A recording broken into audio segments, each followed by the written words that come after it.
Hello, BookTube. I thought we'd do just a casual Steve stream, very quick, 10 past the hour. Very laid back, nothing prearranged. I sent my editors home. I sent my scriptwriters home. I've even told my mods to admit all comments, not just the super chats.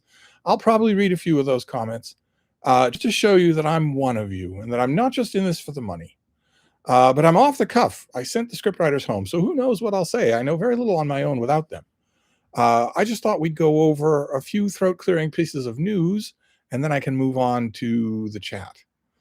The throat-clearing pieces of news that I didn't cover in today's Irish Stew video, and one that I did, two that I didn't cover, are the type of thing that I talk about all the time on Irish Stew videos, where I ask you to not believe the headline because the headlines that you're reading are manipulated for your clicks.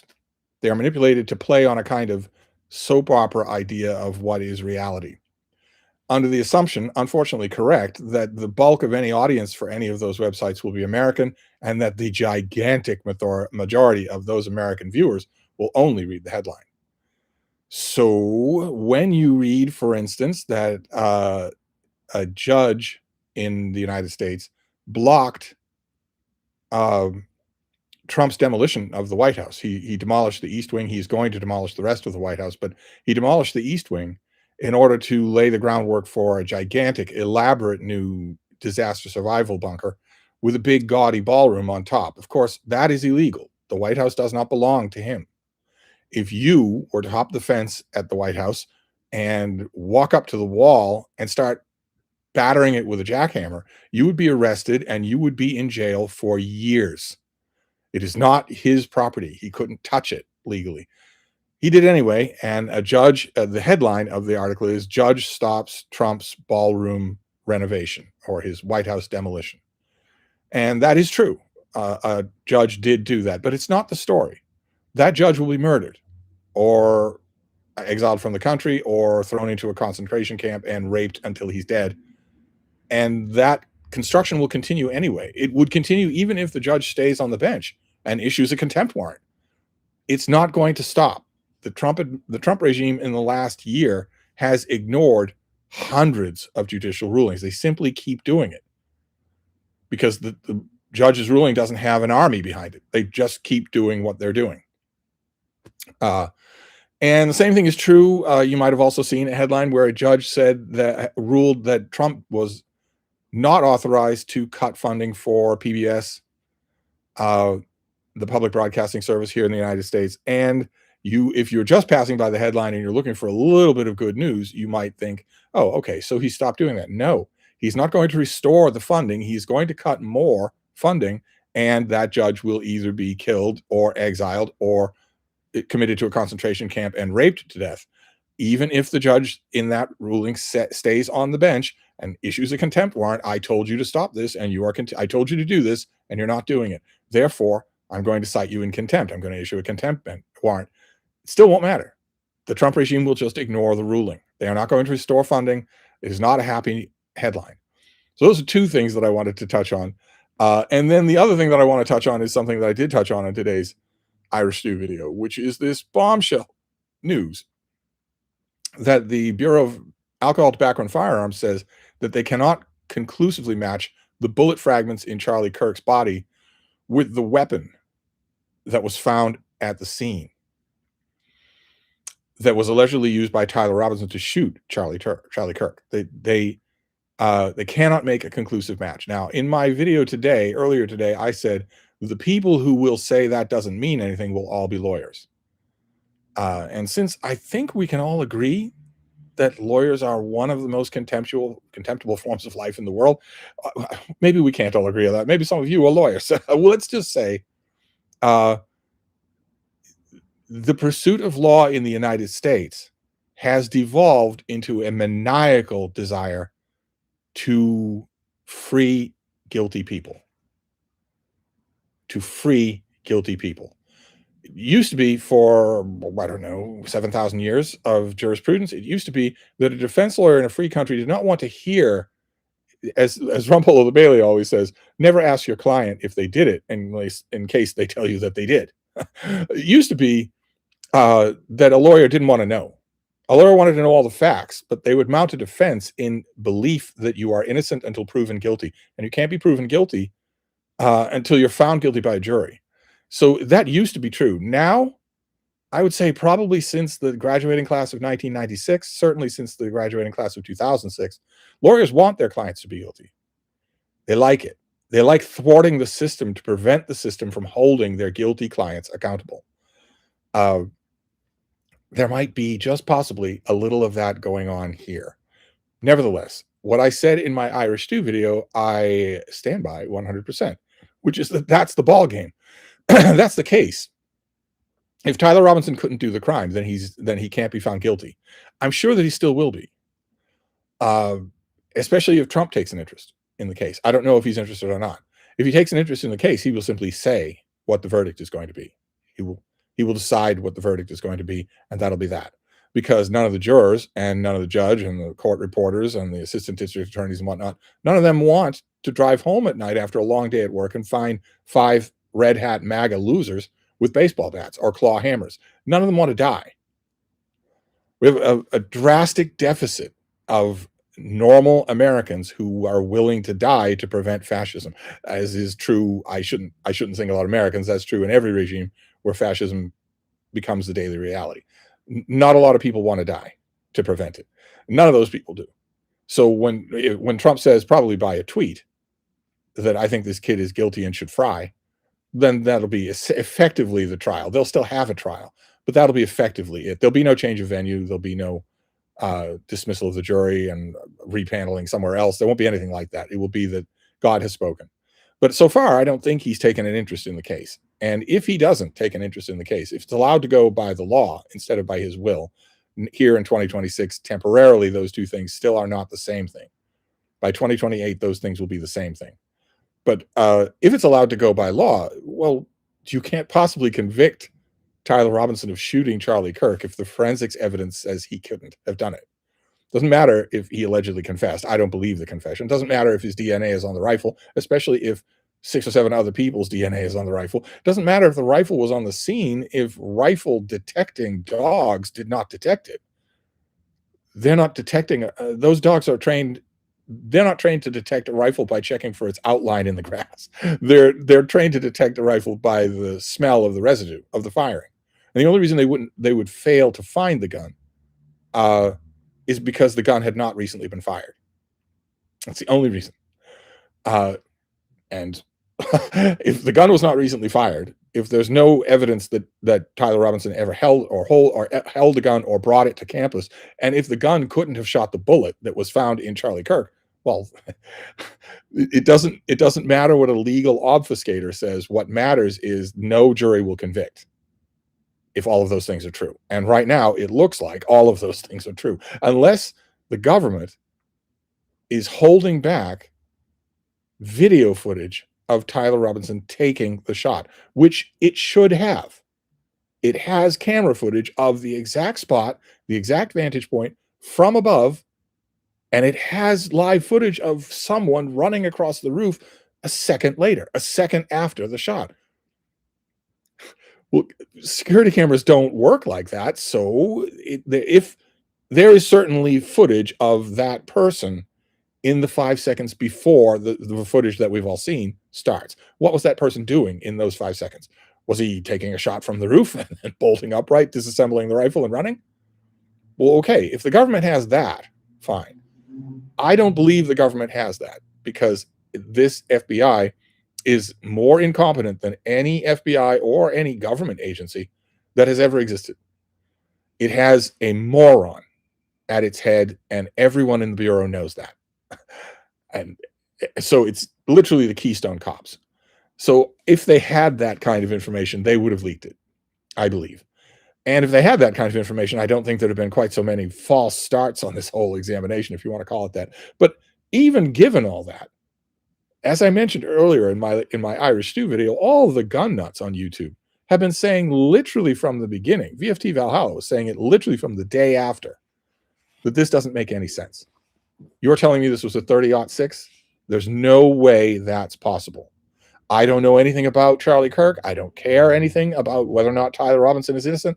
I don't care anything about this case. You are telling me something that cannot be true. And apparently, looking at the comment section on the video that he made on the 12th of September last year, every hunter in the country thought the same thing. Every hunter in the country heard that line. This was a 30-06 that hit Charlie Kirk, lodged in his body, fragmented against his bones. Again, if you remember the video, if you were unlucky enough to have seen the video, you know it didn't hit any bone. It hit at most a vertebra of his neck. When this stuff punches through elk hide, it punches through moose muscle, it punches through concrete. The gun nuts on YouTube tested it on rows of concrete.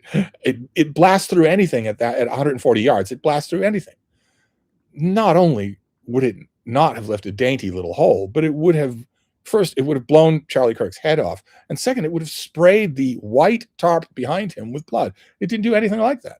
And every gun nut in the world was looking at that story, at that claim, and saying, no, no, no. Whatever else happened here, I don't care what happened here, but you're telling me something that is directly connected to my personal experience. These guys don't read. They don't go to the bloody ballet. They don't study Shakespeare plays or attend vocal recitals or practice their violin on the weekends. All they know is guns and beating their wives. And here, the government story was telling them something directly in their field of expertise that had to be wrong.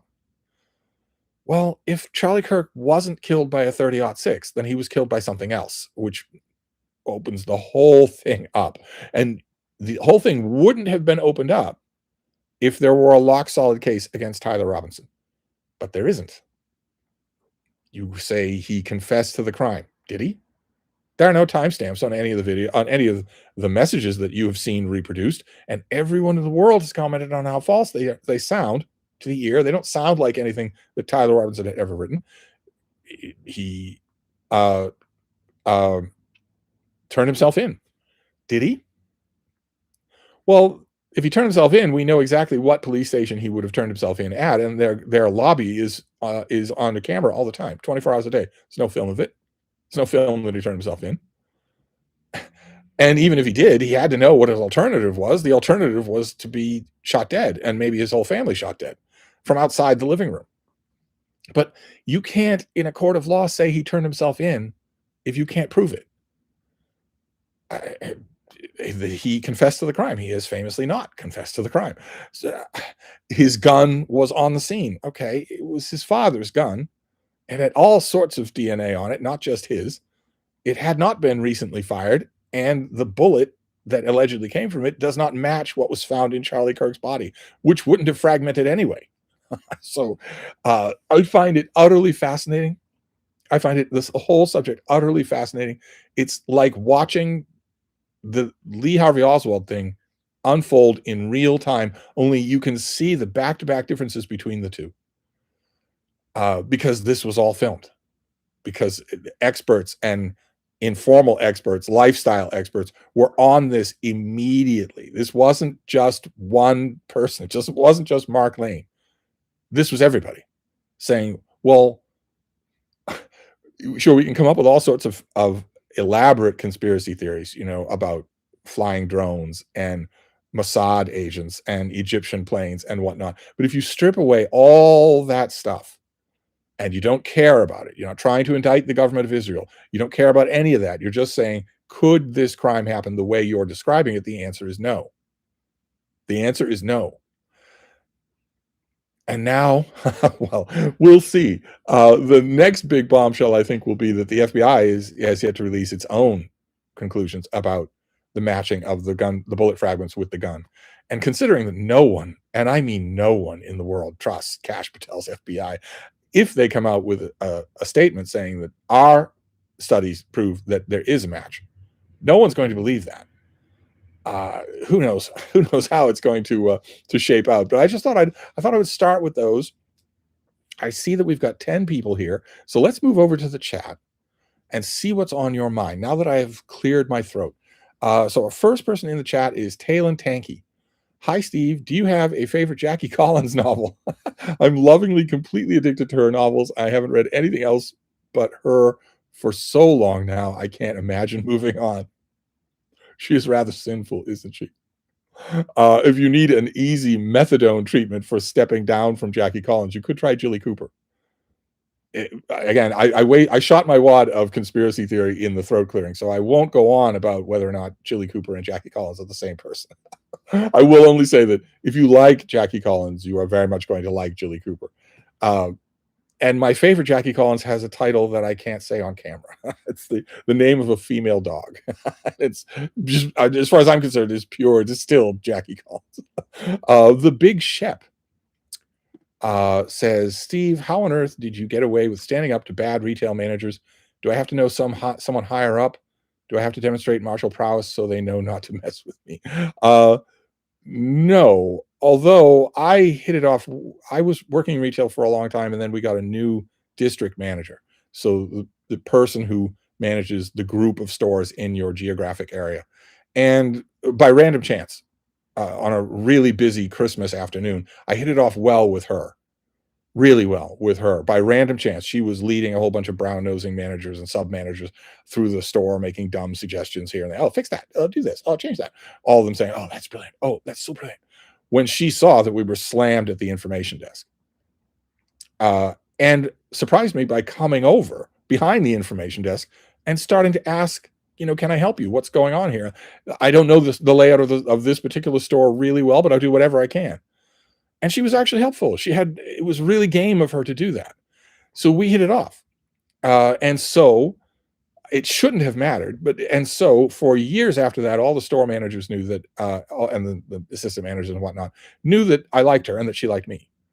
But the real leverage that I had was, I don't think it happens anymore in retail bookstores, but I was one of those employees where if a customer came in with a request for information, I did not need to look at anything to know the answer. And if their request for information was so that they could make a $10 purchase, a 10-minute conversation with me would end up turning that into a $100 purchase. And as some of you will know, right? Some of that I have demonstrated on this channel for 10 years. I don't try to do it. I didn't try to do it then. I don't try to do it here, but I've lost count of how many hundreds and hundreds of you have said that I'm deadly for your book buying budget. Well, that was true in person as well. In fact, even more so in person.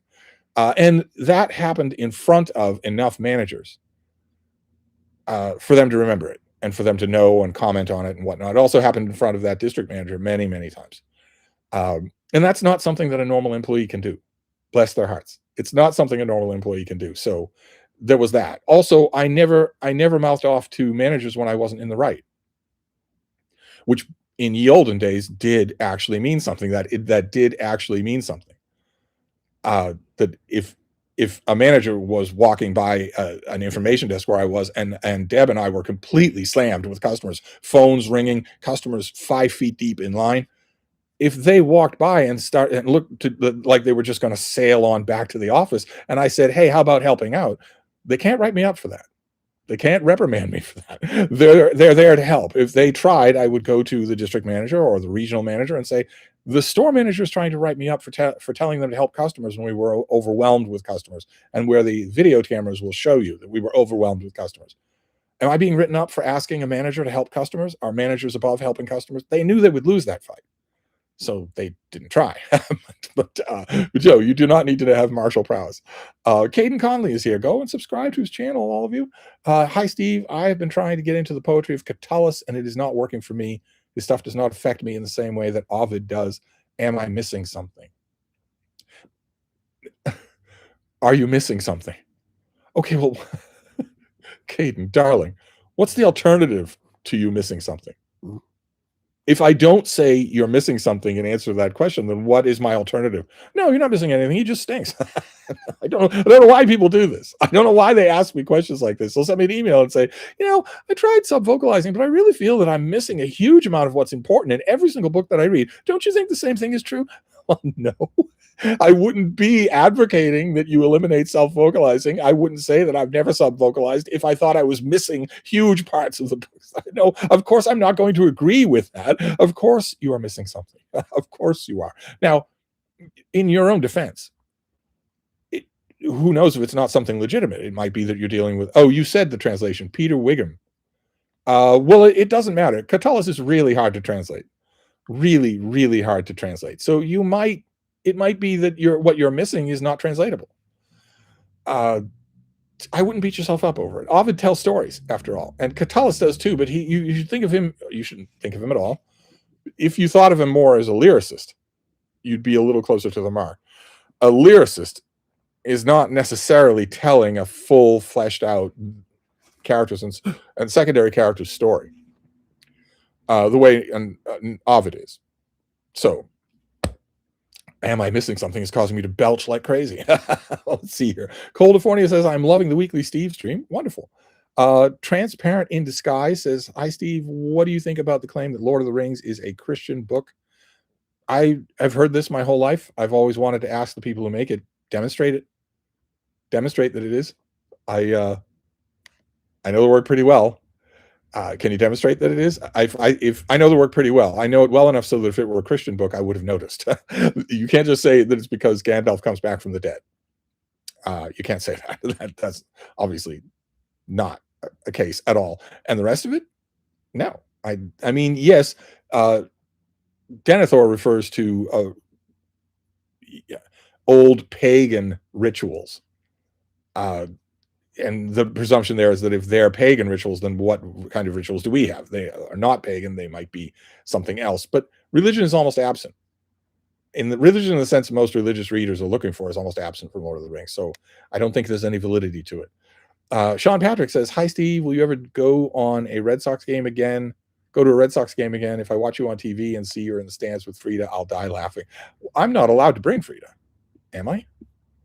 I don't think I am.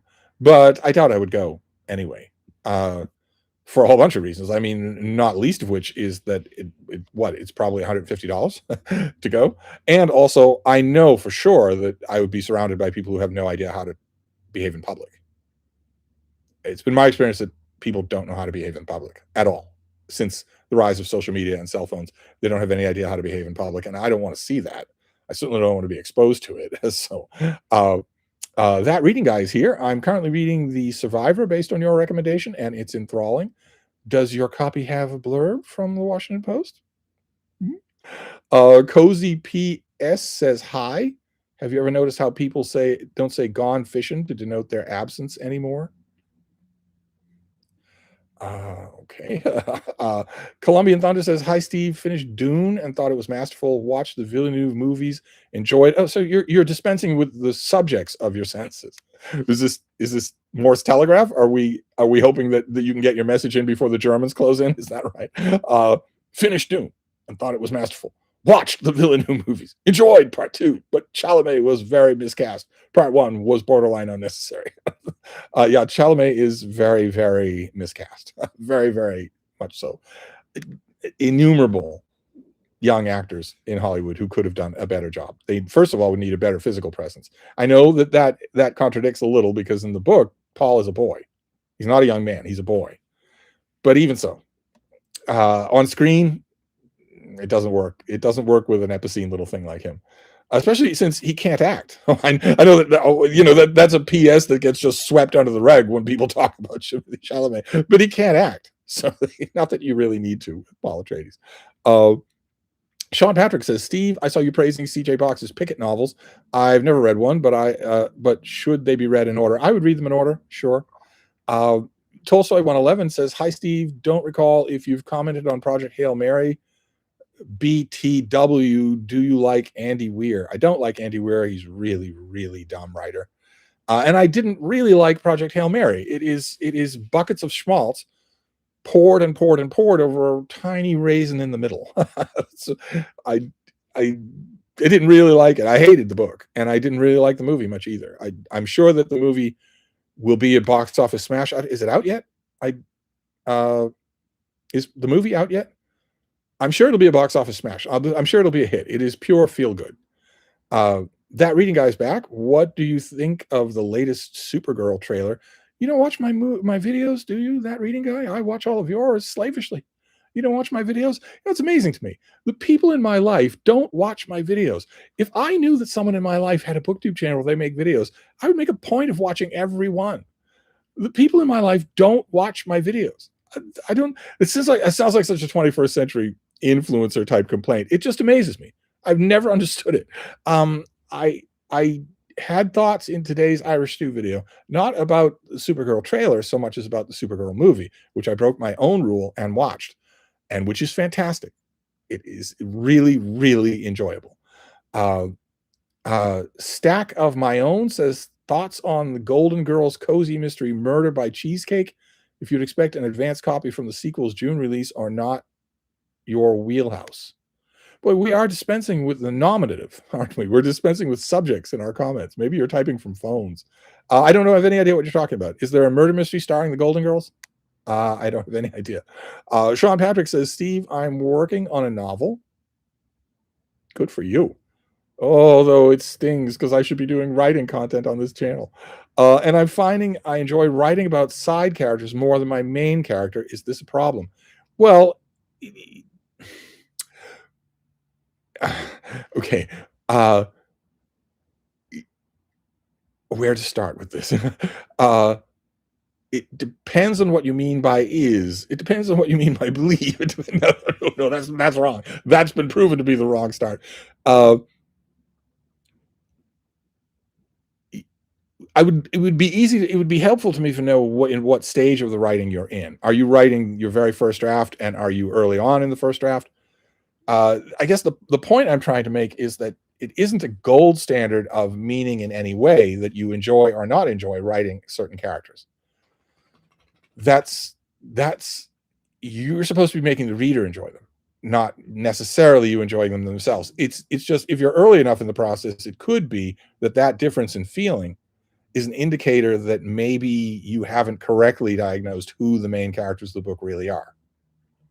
So if you're enjoying writing the side characters more than the main characters just because you've just started and you're getting your feet underneath you, that's one thing. If you're enjoying reading the secondary characters more than the main characters because their story is better, well, then they should be the main characters. I guess I need to know more. Good for you working on a novel. It's more than I'm doing at the moment. California says, did you enjoy the First Republican Army, the Army of Virginia, and the radicalization of the Civil War by John Matsui? The First Republican Army rings a bell, but I don't know either of those titles well enough.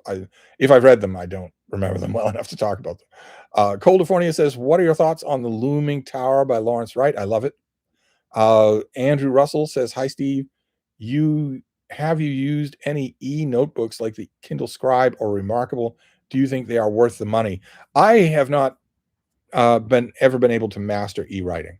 I make a mess of it with my palm. The palm rejection is not good enough for me. I don't know why that is. Maybe it's just because I've spent an entire lifetime writing on paper. But no, I have not used them. I had one that I used a little and struck me as very, very cumbersome. I wanted it to translate everything that I was writing and make a really good faith effort to do that. I wanted the transference of what I was writing to outside that system to somewhere else to be easy. It wasn't. Probably the Remarkable and the Scribe are much better than what I remember or than I ever knew. Probably they address just those questions, but I have not tried them. I have not fallen in love with writing electronically, so I couldn't tell you if they're worth the money. California says, where should I start with Roger Zelazny? Well, oddly enough, I would say don't start with Nine Princes in Amber.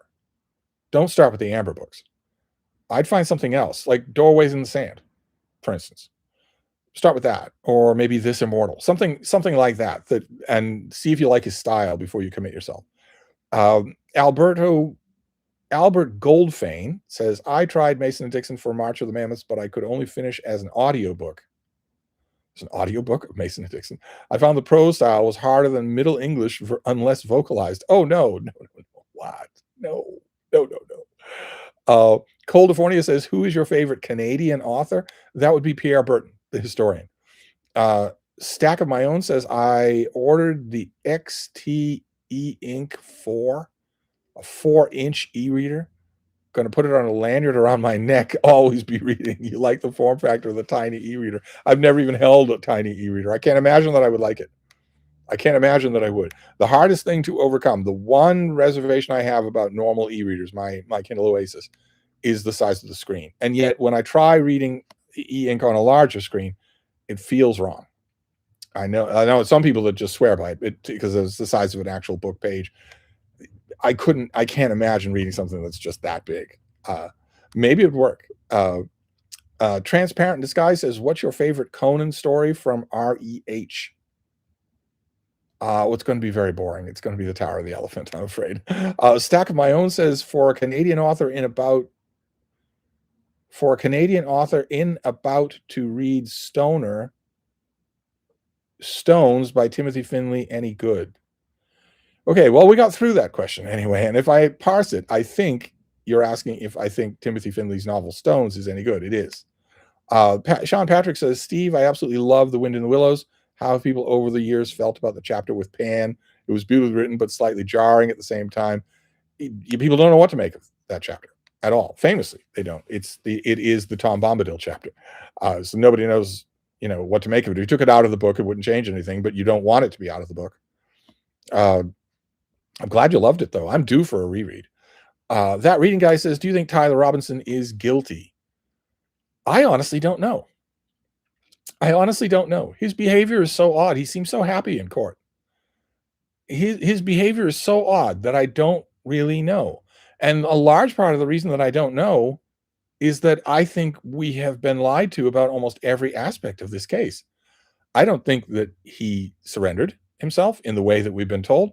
I don't believe that the messages that we saw that appear to be him confessing to the crime, I don't believe that those happened at the time or in the way that it's being described. It'd be nice if Lance Twigg were available, but he's not.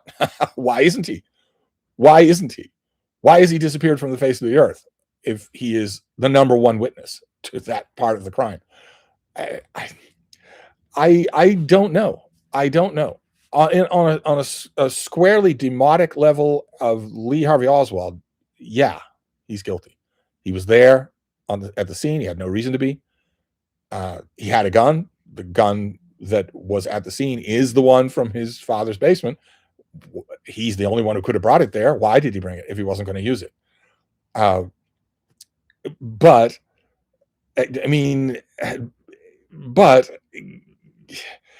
guilty in the italicized sense of the word, I don't know. I don't know.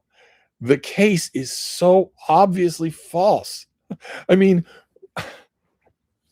think about that scene from Oliver Stone's JFK where Kevin Costner is reconstructing the crime from the Texas School Book Depository, and his assistant is saying he couldn't do the crime.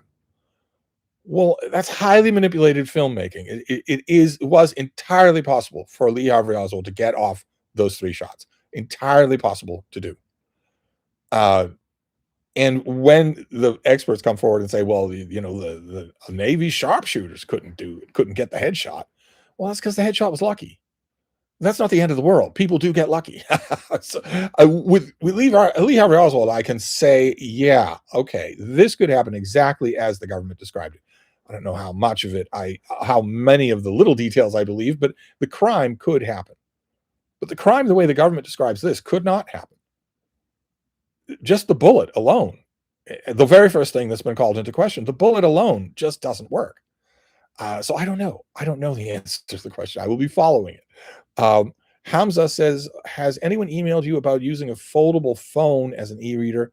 I'm thinking about getting a new phone and wondering if foldables have potential when it comes to reading. I wouldn't even bother to waste my money on a foldable phone. I mean, you might be luckier than I am, but for Pete's sakes, it would break immediately. It's such a gimmick. It would break immediately. I'd never even thought of it. I've never even thought about doing it. Nyland said, excuse me. Nyland says, what do you think about the show and comic Invincible? Can you guess what I think about it? Can you take a wild guess what I think about it? Maybe you're new to the channel. I don't like nihilism. I don't like cynicism in my comic books. I like heroism in my comics. So I don't think much of the comic book or the TV show. Clarence Beeks says, I have wonderful, very cheaply acquired a collection of mostly out-of-print books about reading, writing, and editing. that I'd never know without you. Fair play to you, as our sainted Ma would say. Oh, these are books that I've recommended? Oh, how wonderful. Let's see here. Podrismo says, hey, Steve, I just started reading Jane Eyre from Charlotte Bronte. Yes, I know who wrote Jane Eyre. And I'm still on the fence. Have you read it?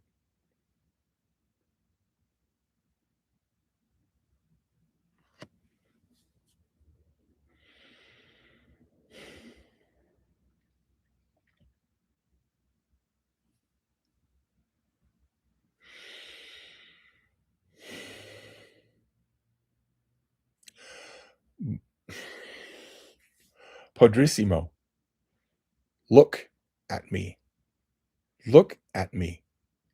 Listen to me as I have talked for the last 35 minutes, even if you've never watched any of my 10,000 videos.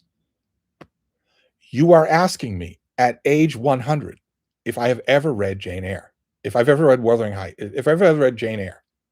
You're asking me if I've ever read Jane Eyre.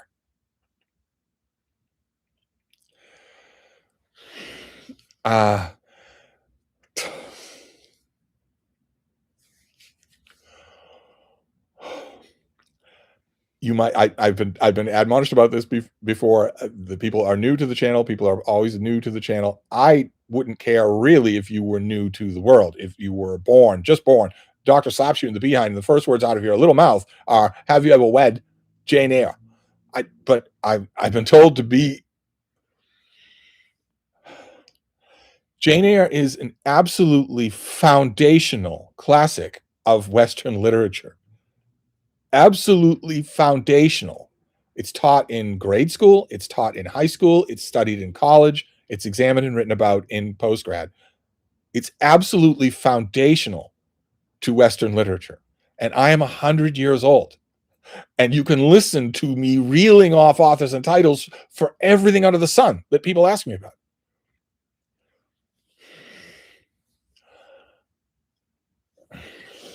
Okay. I have read Jane Eyre, yes. And it is worth pushing through. If it isn't working for you at the moment, then drop it and come back to it. But it is worth it to push through, yes.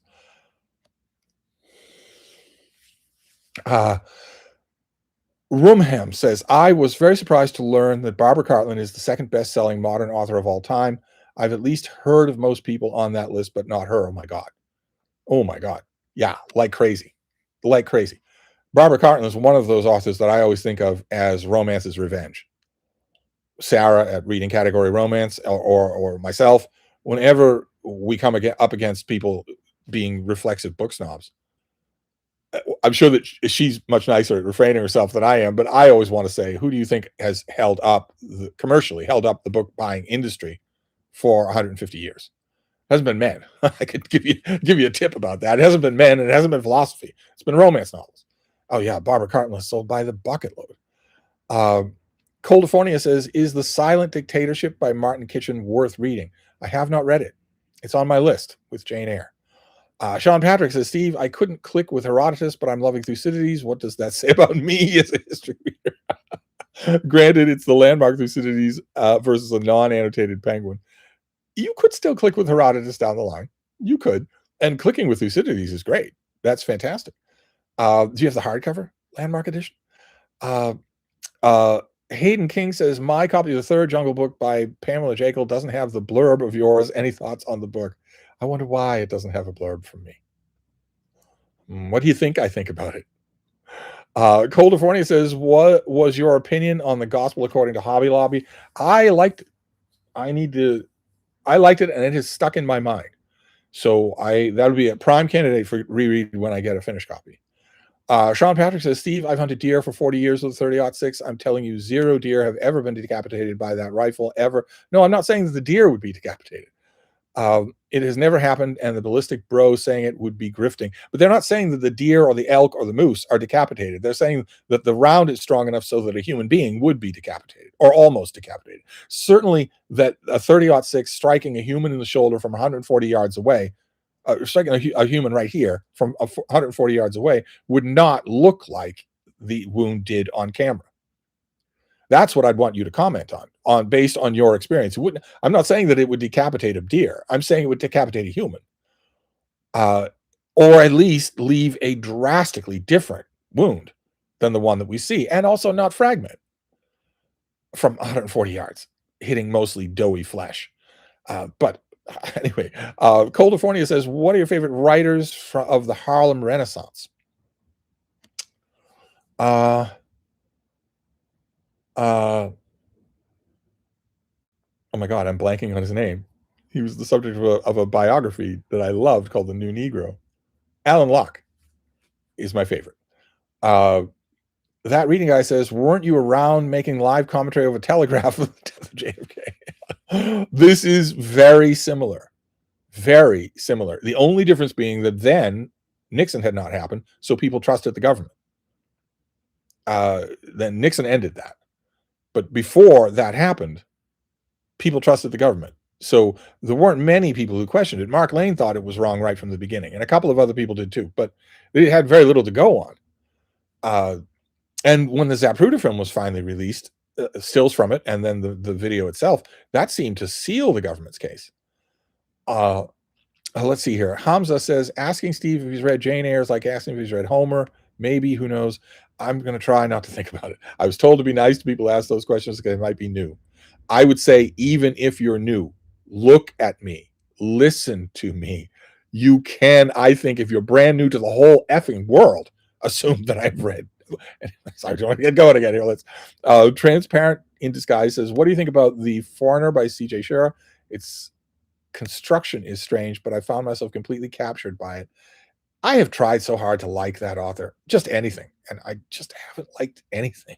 Not really. I mean, not really. Dressy Crooner is here. I have just finished Don Quixote, Grossman translation. I enjoyed it, but part 2 was a slog, and I had to force myself to finish it. Reading Hard Times by Dickens straight after, similar themes. Yeah, well, I agree with you completely, but good luck. Good luck when you talk to the Don Quixote dude bros, because first of all, they won't know the Grossman translation because it's done by a woman. But they also, it's not the dude, I shouldn't call them dude bros, but there's a weird cadre of Don Quixote purists or hipsters or whatever you want to call it, who will routinely say, part 2, obviously better than part 1. Utterly ridiculous. Part 2 is a slog. Good luck if you encounter one of them. Moth says, Steve, I'm watching Star Trek TOS for the first time and loving it. What should my first TOS novel be? It's tricky because, as I've mentioned in many years past in Book Trek, there are a whole bunch of Star Trek novels that were written that are a lot of fun, and then suddenly the movie came out, the motion picture, and then Nicholas Meyer got his hands on it, made commercial successes out of movies, and then Next Generation came out to TV. Suddenly, lawyers realized this was an active property. We can't have just any Tom, Dick, and Harry writing whatever they want in the novels. We have to take control of this as well and make up a Bible for the show and a Bible for every book and make a long list of things that you can't do, et cetera, et cetera. And then the novels fundamentally changed. They can still be really good, but they fundamentally changed in their tone and their attitude. So if you want the Wild West of Star Trek, you'd want to pick a very early thing like Star Trek The New Voyages 1 or 2. If you want standard lawyer-vetted Star Trek, they can still be really, really good. I would say Strangers from the Sky. Start with Margaret Wanda Bonanno's Strangers from the Sky. I bet you'll like it. And I'd be happy to send you an ebook if you read ebooks, but you probably don't. Sean Patrick says, Steve, is Millard's Destiny of the Republic good history? Some of the reviews make it sound more like a mystery page turner. Not that there's anything wrong with that. It is intentionally cast to read like a page turner, but that doesn't, like you say, that doesn't necessarily make it wrong. It's scrupulously done. It is correct. All the history in it is correct. It's just written in a slightly hyperventilating style to keep you reading. I myself, I appreciate books like that. Candace Millard, I appreciate books like that, but I can't help but read them without feeling a little bit bored or even a little bit condescended to. Someone who shall be nameless, I sent this someone a new release on World War II, and this someone said, well, it seems like high school stuff. I don't feel like writing a review because it seems like high school stuff. And I often feel the same way about books like Destiny of the Republic. That I think, I mean, reading is such a rarefied hobby anyway. Surely people who read nonfiction is even more rarefied than that. Surely you don't need to condescend to them, but publishers want a work of nonfiction to be the potential for commercial viability. So I guess I understand it. Dressy Crooner says, when did you first move out from the family home? Mulling doing that soon, though London rent is insane. Oh my God, London rent is insane. It's insane. Are you sure you wouldn't want to go a couple of burbs out and just commute to work? Or do you not like the idea of a commute? Or maybe that wouldn't eat up the difference. Maybe the cost of the commute would eat up the difference. I only ever stayed in London as a guest. I've been there many times, but only as a guest. That always surprises people. People always think, well, I know that Steve's been in a lot of places and he's also stayed to live in a lot of places. Surely one of those is London. And no, it never was. I would, if your family really, that's the whole point of the Stevestream. I was supposed to be solving all your little problems. Instead, you're not solving problems. You're making problems by asking me if I've ever read Jane Eyre. I should be solving your problems. Here's my solution to your problem, Dressy Crooner. If your family relationships are perfectly okay, friction-free, guilt-free, perfectly okay, then stay and build your capital. Martin says, talking of conspiracy theories, there's apparently a photo of you being followed by two muscular young men carrying books back from the Brattle. Perhaps you can confirm. I know that pictures were taken, not just of two, but of four. My crew was usually four people. One boy that I owned, he was given to me by his grandmother, and then three of his friends. It was usually four plus me. And they were taking pictures of everything. They took pictures all the time. They did what now we would call mogging all the time. And we're constantly filming. So I know there are pictures out there of this weird old guy with this crew of adoring boys lugging his books everywhere in exchange for food when we get back here. And you might think that's not a fair exchange, but you have to taste the food in the place next door. It's a fair exchange. I wouldn't be surprised if there is such a picture. Sean Patrick says, Steve, I remember you discussing Walker's Bruno series. I searched your back video to no avail. Do you like it? I do like it. Yeah, I don't much more than like it. And I doubt that I don't think I've ever reviewed one of those books. I mean, I'd have to ask David Murphy, but I don't think I have. I probably have never talked about them much, and I certainly won't be talking about them now since I hate murder mysteries. And Anti-Gaia says, Steve, are we going to go bankrupt because of this war? Well, a little thing that people missed is that the U.S. is insolvent. That was declared by, I think, the Treasury, and no one even thought about it. It didn't make the news anywhere. It was just, we cannot pay back our loans given our current income. We are insolvent. So I would say that that's already true. The saving grace for a long time, considering the ballooning and then shrinking of our deficit, has been the goodwill of the marketplace. And Trump has torched that. He has insulted all of our trading partners and allies, savagely insulted them, repeatedly insulted them.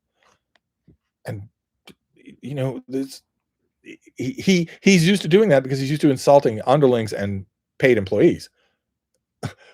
A freestanding individual, corporation, or company doesn't have any reason to take that and not change their relationship with you. They don't have any reason to do that. And he doesn't know that, and no one has ever stopped him from doing that. So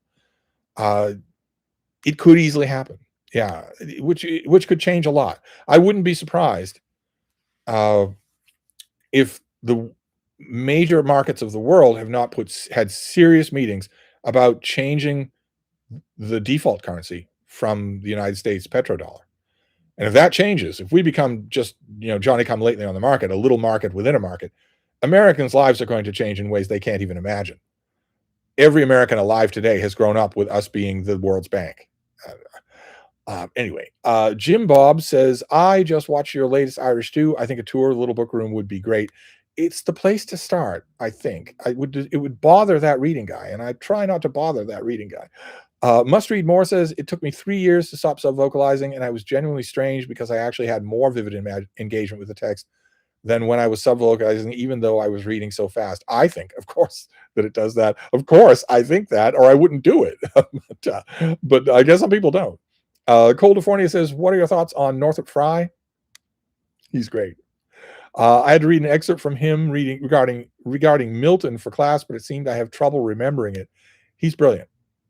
He's brilliant. He takes no prisoners, and also he doesn't slow down at all. He's a lot like a lot of other writers that I really like, in that he doesn't slow down at all for you, for the reader. But he's great. I wish I had some of him. I don't have any Northrop Frye. Medieval Priest says, what do you think of Milton's non-Paradise Lost works, specifically his political writing? It's good in historical context. It's not eloquent. I've heard people describe it that way. It's not eloquent at all. That reading guy's back. You need to make a video on public etiquette, just like your email etiquette video. Well, the email etiquette video ruffled a lot of feathers. Apparently, I'm being draconian to ask that people not personally insult me in my emails. So apparently it's draconian. Apparently when I say I am doing email all day long, I am fairly busy in my email. If you send me a 5,000 word email, I'm not going to respond to it. And someone writes and says, translation, don't email Steve. Because if you have any preferences at all, even the practical ones, then you're being draconian and you're really saying don't email me. It ruffled some feathers. I suppose I could, but what would be the point? Nobody would be paying any attention. No one knows how to behave in public at all. Even the limited amount that I go into public, I'm on the subway. I can count down. I can count from 10. I won't get to 0 before somebody does something in public that 40 years ago they wouldn't have even dreamt of doing. Dressy Crooner says, a shame you will never be able to do a Quran read along because of a certain faith group responding in the usual fashion when their holy text is scrutinized. We're not supposed to say that, right? You're supposed to be a bigot if you say that. And yet it is as predictable as the sunrise, that if I did a Quran reading like the reading that I'm doing for the Bible, exactly what you're alluding to would happen. It would happen. No question about it. It would happen. So who's being the bigot? Who's wrong about this? If I can prove it, then am I wrong? But the reason why I wouldn't, you could probably guess, the reason why I wouldn't do a read along of the Quran is not because what you suggest would happen, although it would happen. And saying that it would happen doesn't make you a bigot, and it doesn't make me a bigot. No, the reason is because before it happened, it would explode my channel, and I don't want my channel exploded. I want my channel to lose subscribers, not gain subscribers. Must Read More says, sometimes baseball stadiums have nights when you can bring your dog, but you have to sit out in the bleachers. Yeah, I'd rather be reading. Sean Patrick says, Steve, is it true that to compete with your wine and calzones, Michael K. Vaughan is inviting people over for Schlitz and pizza rolls? I don't know that would you want to be a guest at Stately Vaughan Manor with Roger right there? I mean, honestly, the third party that I've got when you come over here is an adorable little dog. It's not the same. John Connell says, he's responding to Sean Patrick. Let's see here. That reading guy says, I can't watch 5 hours of video of a day. I hope to get some reading in. Well, I know, because you need to be an unconscious drooling blob for 12 hours. And that's a burden. I acknowledge that. I'm not mocking you. Matt Hopkins says, hey, Steve, I'm reading A Vindication of the Rights of Women and finding it tough sledding. I'm not getting much out of it 50 pages in, but I'm wondering if the payoff is worth it. You're not liking her prose? Even if you're not getting even the rest of it, the import of it, you're not liking her prose? Well, I mean, I find that's weird. I was under the spell of the book right away, but 50 pages, and I know that you're giving it a good faith effort. You've probably read enough to drop it. Don't waste time. Don't waste your reading time. You can come back to it. Must Read More says, I'd love to read the Golden Girls murder mystery. I didn't know there was one. The Hebrew handle is here. Steve, do you know of Tom Powell Jr.? He's a popular liberal YouTuber who thinks Nixon was one of the best presidents in history. Tom Powell. I don't think I know that name. Although one of you suggested a political commentator on YouTube. This is such a wonderful community that we have here. That in a live stream, I believe one of you suggested a political commentator on YouTube because I was going on and on about how terrible they are, and one of you suggested a political commentator who does a lot of commentary on Russia and the war in Ukraine. And the person in the chat said that he's very, very good, and he's also good looking. People read me like a book, but I did find him. I did find him, and he is very, very good. Kalen is his name. Blanking on his last name, but he is very, very good. Let's see here, but I don't know Tom Powell at all, and I'm not asking if he's good looking. I mean, is he good? That's all I really care about. Colombian Thunder says, "Is there any character limit for a stream comment? So I was trying not to make a saga out of my comments by spamming the chat." I don't know. Is there a character limit? I don't know. But I should point out, if you're in a live stream and you get the feeling that your comments are too long or too multi-sectional for the chat, that probably means they're an email. Medieval Priest says, I recently ran into your many non-fiction recommendation videos. They're very sharp, and I totally agree with your critique that people don't read good nonfiction beyond cheesy self-help. Recently ran into, good Lord, haven't I made 5,000 videos recommending nonfiction? That would be quite the collision. Caden Conley says, by missing something, I mean that the Catullus poems don't make any sense to me. Maybe it's because of translation, but it is complete gibberish. It could be. It could very well be. Catullus is talking about people that he knows and that everybody knows. A lot. Often he's doing that in a way that, I don't know. Is there a hyper annotated version of Catullus? I think there is. I think there are a few in English. But maybe that would be work. Maybe it's just not right, not the right time for you to read Catullus. That's all. Tolstoy 111 says, I'm as almost finished reading The Ginger Man. Am I wrong in feeling Don Levy was luxuriating the Aren't I Naughty so much that he left narrative craft in the back seat?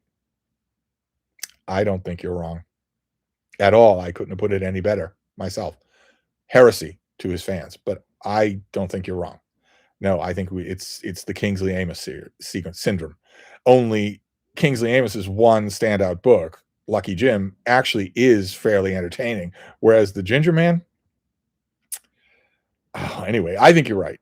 Andrew McDonald says, my local cinema will be screening The Greatest Story Ever Told over Easter. Where do you rate it amongst your Jesus films? It's good. It's a little wooden. And I know that fans of it or critics of Zeffirelli will say that Zeffirelli's miniseries, Jesus of Nazareth, is very wooden. I don't believe that at all. I don't think that it is. I'm pretty familiar with acting. I would know wooden acting if I saw it. But The Greatest Story Ever Told, I don't know. I mean, seeing it on the big screen would be something you shouldn't miss. California says, what is your favorite English translation of the Bible aside from the King James Bible? Really? So what other ones? Do I have any other rules to follow? Frida, what are you doing? Come here. Do you want to come over here and your fans can see you? No? I'm rather fond of the New American Standard, but it's just a personal thing. Dressy Crooner is back. If you were allowed to keep only one book written by Hardy, what would it be? Well, I don't have any books by Hardy at the moment. He's not a huge favorite of mine. I wouldn't be troubled by which I wouldn't care which one it was. Colombian Thunder says, I have a Kindle Scribe and I love it because it's also way too big to be practical traveling device unless I carried a bag with me at all times. I am considering a Palma. Yeah, the Kindle Scribe you can't take with you anywhere. Although I know somebody who traveled halfway around the world with one, with the equivalent of it, but still, it's not nearly as handy, no pun intended. Colombian Thunder says, but I could also use the Kindle app on my phone. Not sure what to do about that. I go to very few places. I go very, very, very few places. But for instance, when I go to the Brattle, that involves a short train ride. And it used to be that I would get my e-reader ready. I have a backup e-reader with a cover, so I'm not going to scratch the screen. And I would make sure to load books because the Wi-Fi between various stops on the train is not consistent. I would make sure to load the books that I wanted, and I would make sure that it was charged. Then I realized, well, okay, Why would you do that? You're going to the Brattle. You're going to be there in a little bit, 10 minutes. And you're going to get a ton of books when you're there. So you're covered on the way back. So I just used my phone now on the way there. But if you had a longer commute, I could see where it would be, where it'd be a problem. Uh, Colombian Thunder says, but I could also use the Kindle app on my. Oh, right. You said yes.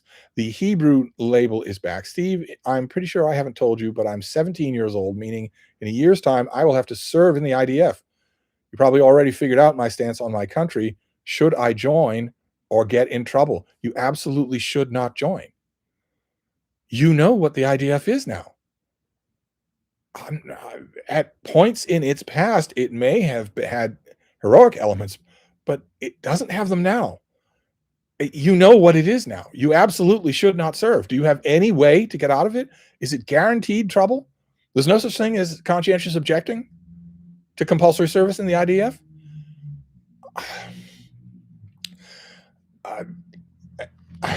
I don't want to come down on you. I didn't know you were 17 years old. I don't mean to come down on you like a ton of bricks. You have to keep in mind, my morality was forged in the 20th century, not the 21st century. As far as I'm concerned, if you do evil, you are evil. And so consciously joining the IDF when you know that's going to mean dispossessing people from homes they've been living in for 80 years, when you know that's going to mean pouring cement into drinking wells, when you know that worst case scenario, that might mean shooting children or setting fire to old people who are in their hospital beds, when you certainly know it's going to mean colonization, it's going to mean dispossessing people. I don't know. It's actually a problem that's going to be facing a lot of young American men and women in very little time when a national draft is instituted. That they're going to have to face the same problem. I wouldn't join if I were you, but that's easy for me to say sitting where I am.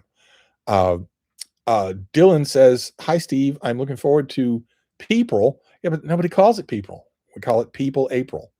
One of the people I've been meaning to read about is Brazil's Lula. Oh my God, why would you bother? I'm choosing between Fernando Moraes and Andre Pagliarini. Which do you think is better? Well, obviously, I haven't read either one of them. I have no idea which should be better. I'd read, if your reading time is so limited, why not read about someone from history, old history? California says, what's the best collected work / speeches of MLK Jr.? No idea. The Hebrew label is back. Also, I'm reading Golding's translation of Metamorphosis and absolutely obsessed with it. Isn't it wonderful? Oh my God. Oh my God. Isn't it wonderful? Bless you. Isn't it wonderful? It's so odd. It's so odd. And once you get used to it, once you know what's going on, once you know that Golding wants you to be paying as much attention to him as to Ovid, it is so wonderful. It's just so wonderful. I wish there were a Penguin Classic of it. Something durable. I have an old trade paperback that really it creaks and cracks. Jesse Crooner says, did you always prefer nonfiction to fiction? When I was a kid, I remember preferring to read adult history and philosophy to fiction, and I'm only now making up for it by reading classic literature. Well, a long, long time ago, my favorite thing to read was the classics of ancient Greece and Rome. Foundational. So your reference to the word always, foundationally, it was the classics of ancient Greece and Rome. But a lot of those classics are nonfiction, and I took that avenue instead of taking the other. Manny N says, you a fan of the Goldbug variations? I remember you mentioning it fairly recently. Okay, well, if you remember me mentioning it, you remember me praising it. So you know I'm a fan of it. I am a fan of it. Danger Kid says, finally got around to reading all of Veraconium last month. My, can't believe I waited so long. You were, of course, right. They're so unbelievably good. They are unbelievably good. Unbelievably good. Oh my. Oh, let's not stress that too much, or I will pick up Storm of Wings and start reading it again. And I absolutely shouldn't do that. I have a ton of reading to do. Hannah's Books is here. I often find side characters are often funny and energetic, even when they don't really acquire a meaningful story arc. This is when I'm reading, not when I'm writing. Yeah, I wonder if a lot of writers don't view them as a kind of a holiday. You know, I'm chained to my main characters, but with the side characters, I can have a blast. Bad writers do that. But unless the main character is designed to be boring. For instance, we're reading Can You Forgive Her by Anthony Trollope. And Plantagenet Palliser, Planty Paul, is a character that Trollope intentionally designed to be boring. He designed him to be a cipher. Then it doesn't matter. Although even Planty Paul, even Plantagenet Palliser becomes interesting as the series goes on. Medieval Priest says, Steve, have you ever come across Joseph Needham's Massive History of Science in China? If yes, then what are your impressions? Don't know that book at all. That Reading Guy says, if Tyler Robinson didn't do it, who did? And why is your answer Candace Owens? Well, we know what Candace Owens' answer is. We don't know that because she hasn't said it yet. But keep in mind, I predicted it a long time ago. She is going to do it. She is going to do it. Her conspiracy theory, utter insanity, has only one final stop. It has only one place that it is headed. It's taking its time getting there, but it will get there. She will eventually say that Candace Owens personally pulled the trigger. Or not Candace Owens, Erica Kirk. That Erica Kirk personally pulled the trigger that killed her husband. She hasn't said that yet. She said that Erica Kirk knows who did it, that Erica Kirk is protecting who did it, that Erica Kirk is okay with it being done, but she hasn't got there yet. She will. She will. But the thing is, I don't need to know who did it any more than any other conspiracy theory like this. All I have to determine is whether or not the case that is the official dogma is possible. And I don't think it is. Dressy Crooner says, I have not read a good biography in a while, but I have Crick's Orwell, Brand's FDR, Gore Vidal's autobiography, and Meacham's Jefferson unread. Which is worth the reading time most?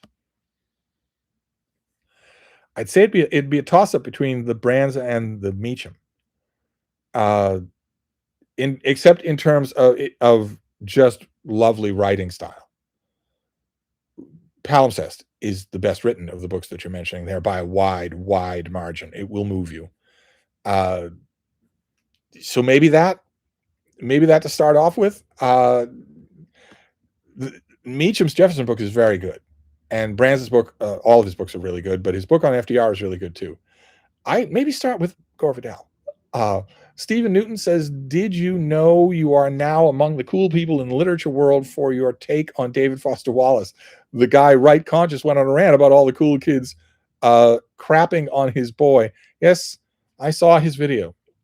And I don't know. I honestly don't know if that point in every one of his videos where he suddenly becomes incantatory and his eyes blur over, I don't honestly know if that's a shtick or if it's genuinely a thing that he can will himself, a mental state that he can will himself into. I thought at first when I saw it the first time a year ago, when he stood up calling on people to, create a literary revolution, I thought that's a shtick, and it's a pretty corny one. Now I'm not sure that it might not just be that he can induce a psychotic break in every video. But I couldn't help but notice in that video that the one reason that he does not contemplate as to why everyone hates Foster Wallace is because he's bad, because his books are dumb. He doesn't entertain that at all. Sean Patrick says, Steve, deep in their hearts, what do Bostonians love the most between the Celtics, the Sox, the Bruins, and the Patriots? If they could only keep one, it would be, well, I'm not going to bother with the only keep one, it would be. But the thing that they love is the sense of aggrieved inferiority. That is the oxygen of Boston, is aggrieved inferiority. Bostonians might say otherwise, but they were never happier than when the Red Sox could not win a World Series to save their life.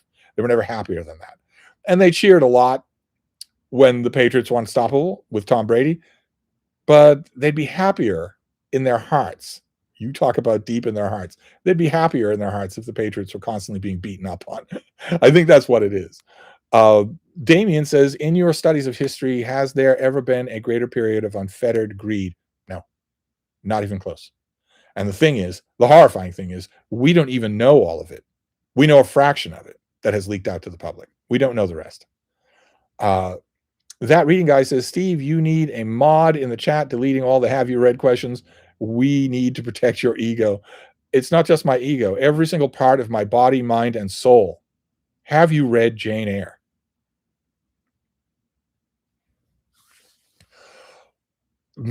Okay. Munner says, hello, Steve. I'm very much enjoying A Sorrow in Our Heart by Alan Eckert. Thank you for the recommendation. Where should I go next with Eckert? Well, that will be up to you, really. If you're enjoying it because of the nonfiction elements, then go to That Dark and Bloody River. And if you're enjoying it because of the fictional elements, well, he has that whole Frontiersman series. It's like 10 books long, more than that. That I'm sure you could get the whole set in paperback on eBay for a song. And there you get Eckert to a T. He just goes on and on. Must Read More says, what did the people of Boston think about Cheers?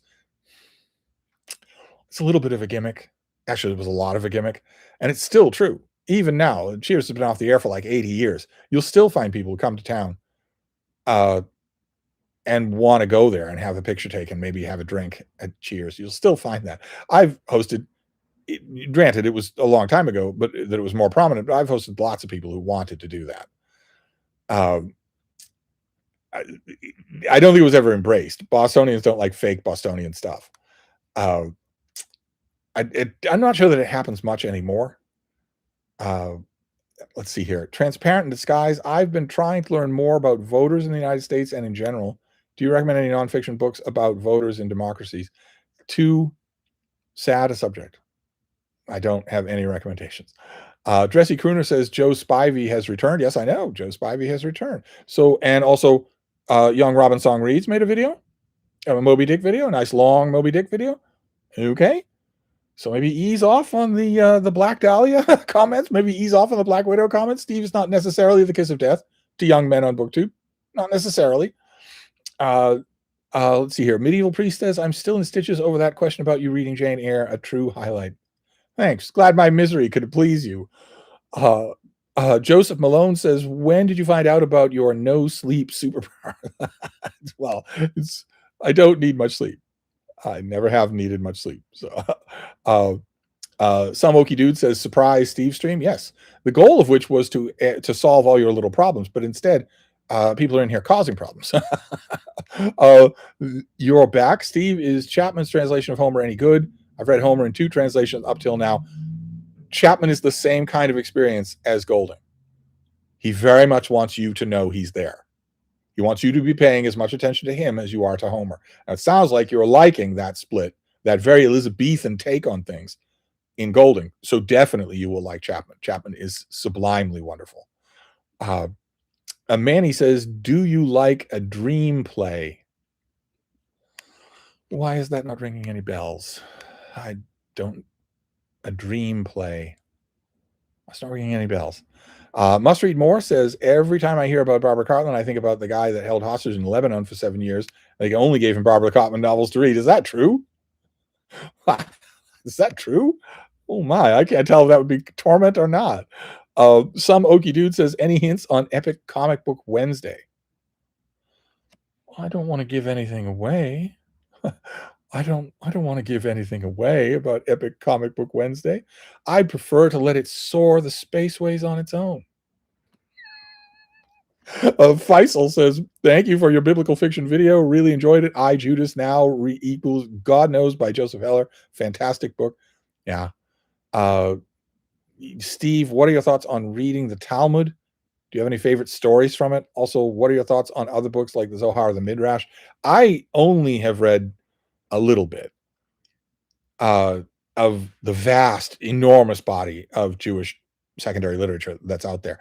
Penguin made a Talmud volume, and I read that and loved it. Just loved it. And also, I am deeply in love. I wish I had a copy. I am deeply in love with a book called the Sonsino Chumash, which is basically just the written version of the most in-depth, utterly enjoyable arguments and discussions about texts imaginable. I fell in love with that book. It was actually loaned to me by a woman I worked with. And I said, well, I'm not much on liturgy. And she said, oh, trust me, you're going to want to read this. And she was right. I almost never borrow books from anybody.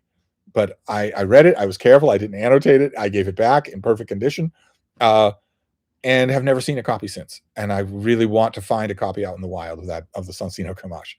But the Zohar, the Midrash, very little. Not little enough to have any favorite bits.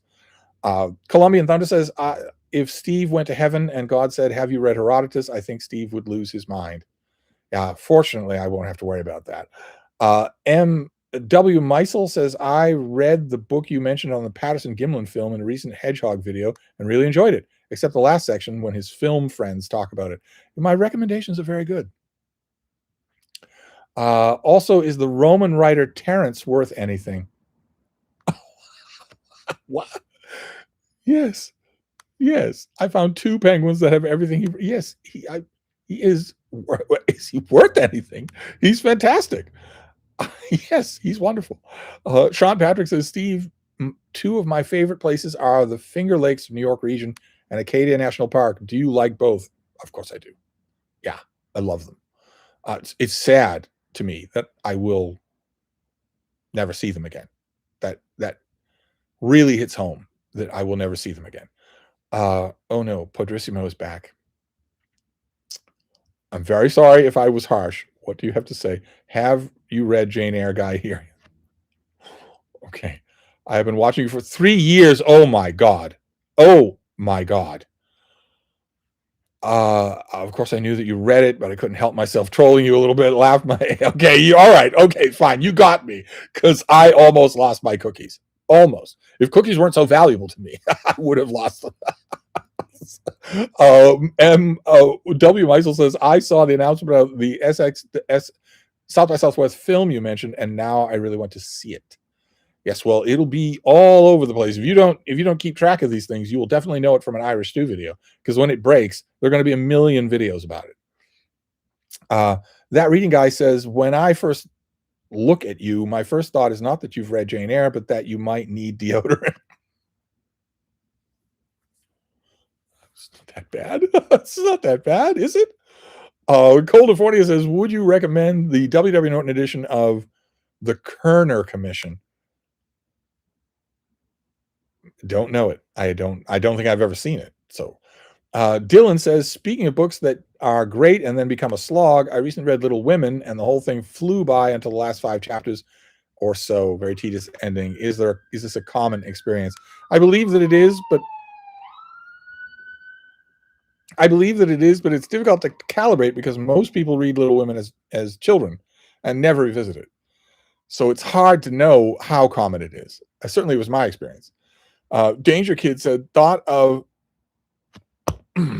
of Buhlman's Between Two Fires. I read his 2 fantasy novels last year and found them just okay, but I picked up Between Two Fires and couldn't put it down. Haven't read it. Oh, the chat jumped. Oh, that took a long time. Manny was next. I know that. Oh my God. Oh my God. All right. Sorry about this. Very sorry about this. Let's just keep going. The chat jumped all the way to the end. It doesn't need to do that. YouTube allows it to do that, but it doesn't need to do that. YouTube allows it to strongly so-called encourage people to have mods. Let's see here. Manny, I recently bought a few books by George Eliot, and I'm not sure if I should read Adam Bede, Felix Holt, or Daniel Deronda. Which one is your favorite? Daniel Deronda is my favorite of those 3. California says, I just watched Gangs of New York. What did you think of the movie? Can you guess what I thought of the movie? I bet you can. I was wondering if there are any books about the history of the 19th century gang culture. The one that the stupid movie was based on is very good. Gangs of New York is very good. That Hebrew tag is back. When I visit America in a few months, I will give a whole lot of donations to Steve and the Brattle. Well, if you're coming to America at 17 years old before you go into the IDF, are you coming to Boston? I'll happily take you to lunch. We could talk about the rest of your life. That reading guy says, wait, you own a boy given by his grandmother. Is that your surly houseboy? No, it's not my surly houseboy. No, it was, I mean, I don't see him anymore. All of that ended with COVID. And by the time COVID was over, they'd all gone back to heterosexuality. They'd all started families and whatnot. I always go wrong with these people. I mean, I keep in touch, but it's not the same as when we were a crew.